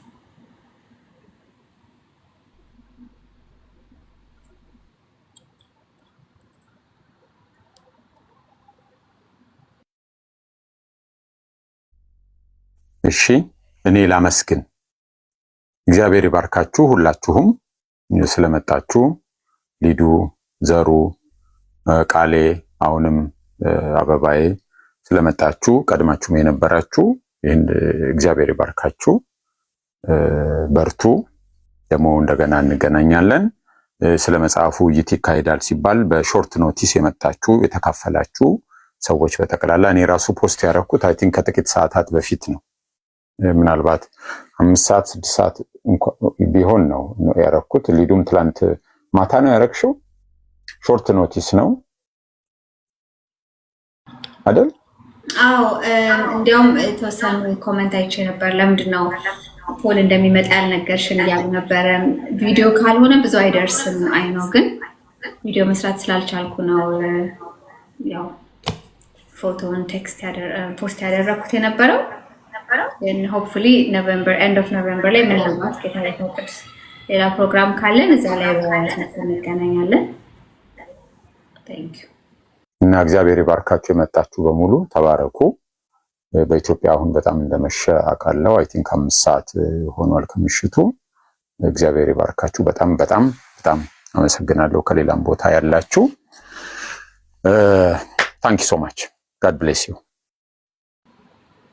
አሜን። ፖዬ በጣም እንወድሃለን። ተባረክልን። ቴንክ ዩ ሶ ማች ፎር ዩር ፓሽን እና በጣም በጣም ሊነበብ የሚገባው መጽሐፍ ነው። ምንድነው የሚባለው? እጅህ አይንጠፍ ነው የሚባለው። ዘርሽ የምትለው ነገር ካለ በልና እንጨርስ። ፖሊሻ የእግዚአብሔር ዘመንን ይባርክ። ኤቢም መጨረሻ ላይ መቶ ስለ ፍቅር ለቀቀብን። ተባረክ። ሞር ደግሞ መጽሐፉ በጣም ላይ የእኛን የሚናገር ስለሆነ የክርስቶስን በደንብ ጉልት አድርጎ ካሳየ በኋላ ስንጀምር እንደነበረው ክርስቶስ በእናንተ ዓላማው የክርስቶስ የእኛ ልብ ውስጥ መገኘቱ እሱኛውን ቼክ ማድረግ እና ስለ መከራ በተለይ አንስተዋል። ትንሣኤ እኛ ላይ አሁን አብዛኛው አሁን በ21 ሴንቸሪ ያለን ክርስቲያን ዊ ፎከስ ኦን ትንሣኤው ላይ ዊ ትራይ ቱ አቮይድ ላይክ በተቻለ መጠን ክራስ ለማቋረጥ ማለት ነው። ሐዋርያው ቅዱስ ጳውሎስ አይ ቲንክ ፊልጵስዩስ 4 ላይ ሲናገር የነበረው ምንድን ነው? እመስለው ዘንድ እመኛለሁ እፈልጋለሁ የሚለው ውስጡ ዲዛይር ያለው የነበረው ሞቱንም ትንሣኤውንም አብሮ ማለት ነው። በጣም ሃይ ሆኖ ያለው ነገር በእኛ ሶሳይቲ ውስጥ እስጭስ ትንሣኤው ላይ ግሎሪፊኬሽኑ ላይ እዚህኛው ላይ ያተኮረ ነገር ነው። ግን ዛሬ እርግጠኛ ነኝ እስቲ በመከራ እንዴት መጽናት እንዳለብን እንማር ቢባል 3 ሰው አይገኝም። በእርግጠኝነት we don't have that experience ልንገባበት ምናምን ነገር ከሊዱ ጋር I think today ሰገኑ ስለ አፍሮዲቱ ስንማር ነበር እና እየጠየቀችኝ ነበረ ምን ዋጋ ቢከፍል ነው እንደው እስከ ሞት ድረስ ደርሶ ነበረ እኔን እንትን ለማለት ምናምን ብሎ ሰርቭ ለማድረግ ሰውየው ማለት ነው ይህ ሰው እና ፖል በቃ እስከ ሞት ድረስ ራሱን ለመስጠት ለዚህ ነገር በመከራዬ ሊካፈል ነበር ይላል። የሐዋርያውን ቅዱስ ጳውሎስ ነው እንግዲህ መከራዬ ሊካፈል እያለ ያለው። የክርስቶስን መከራ ዌር ላይክ የክርስቲያን ጥሪ እሱ ነው። አንደኛው ሉቃስ 9 ላይ ብትሄዱ ማንም ሊከተል የሚወድ ቢኖር ራሱን ይካድ መስቀሉን ይሸከም ይከተለኝ። ስለዚህ ክርስትናችን ሳናስበው ጥሪውን ሚስ ያደረግን እንዳይሆን እባካችሁ በዚህ መጽሐፍ ገብተን የእሱ ያለፈበትን በክርስቶስ ኢየሱስ የነበረው ያንን መከራ እኛ ደግሞ ክርስትናችንን በመኖር ራሳችንን በመካድ እንድንኖር በአሁኑ ዘመን እንድንኖር የሚያስተምረንን ወደዛ የሚመልሰንን እውነት እዚህ ስር ስላለ ወደ መጽሐፉ የሚመልሰን ስለሆነ ወደ ቅዱስ መጽሐፍ ውስጥ እንድንገባው ጥልቅ እንድንገባና እንድናይ ምን እንደሆነ እንድናይ የሚያደርገን ስለሆነ ፕሊዝ ክርስትናችንን ቆም ብለን የምናይበት ዘመን ቢኖር የኛው ዘመን ነው እና ፖሊሻ እንዲህ አይነት በዚህ ዘመን የሚያስፈልግ የተሰቀለው ወደ እኛም ሪፍሌክት የሚያደርግ ስለሆነ ማለት ነው። ስለዚህ የሚያነቃንም ስለሆነ በዚህ ነገር ላይ ክርስትናችንን ቼክ እናድርገው። አሁን የሆነ አንድ ክርስትና ወይም ደግሞ ተቋም ውስጥ ወይ የሆነ ነገር የሚገባበት ሞቲቭ እና ክርስቶስን የምንቀበልበት ሞቲቭ በጣም ጥያቄ ውስጥ የሚገባ ነው። ለምንድን ነው የምከተለው የሚለውን ነገር ቁልጭ አድርጎ የሚያሳየን ስለሆነ አንብቡ ትላለሁ። ጌታ አምላክ ይባርክ። ልጆችንም የከፈሉትን ባለቤትም የከፈሉትን ዋጋ እግዚአብሔር አምላክ በብዙ እጥፍ ይክፈላቸው። ተባረክልን ፖሊሻዬ። ቴንኪ ደግሞ በእውነት ጊዜ ሰተ ይህንን ለመመለስም ከኛ ጋርም ሁሌ ላለው ሁሌ አውቶሩ ቁጭ ብሎ አብሮን እንትን የሚለው መንፈስ ቅዱስን ብቻ ነው። በዚህ በመጽሐፍ ቅዱስ ላይ የምናገኘው ፖሊሻ ዋጋ እየከፈለ እንደዚህ ሳክሪፋይስ እያደረገ ብዙ አውቶሮችን አናገኝም፣ እውነቱን ለመናገር ማለት ነው። እና ዋጋ ከፍለ ስለመጣ እውነት ተባረክ፣ ዘመን ይባረክ። ዊ ላቭ ዩ። አሁንም ይብዛልን እንዲህ አይነት መልእክቶች። ሊዱዬም ተባረኪ። ቴንኪ ሁላችሁ ነው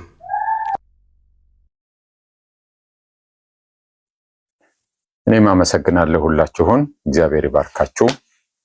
ሊዱ ተባረኪ፣ እደጊ፣ ትምህርትሽን ይግለጽልሽ። አሜን።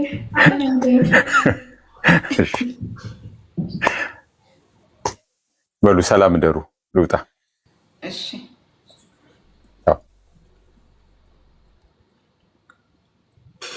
እሺ ጋይስ ቴንክ ዩ ቬሪ ማች።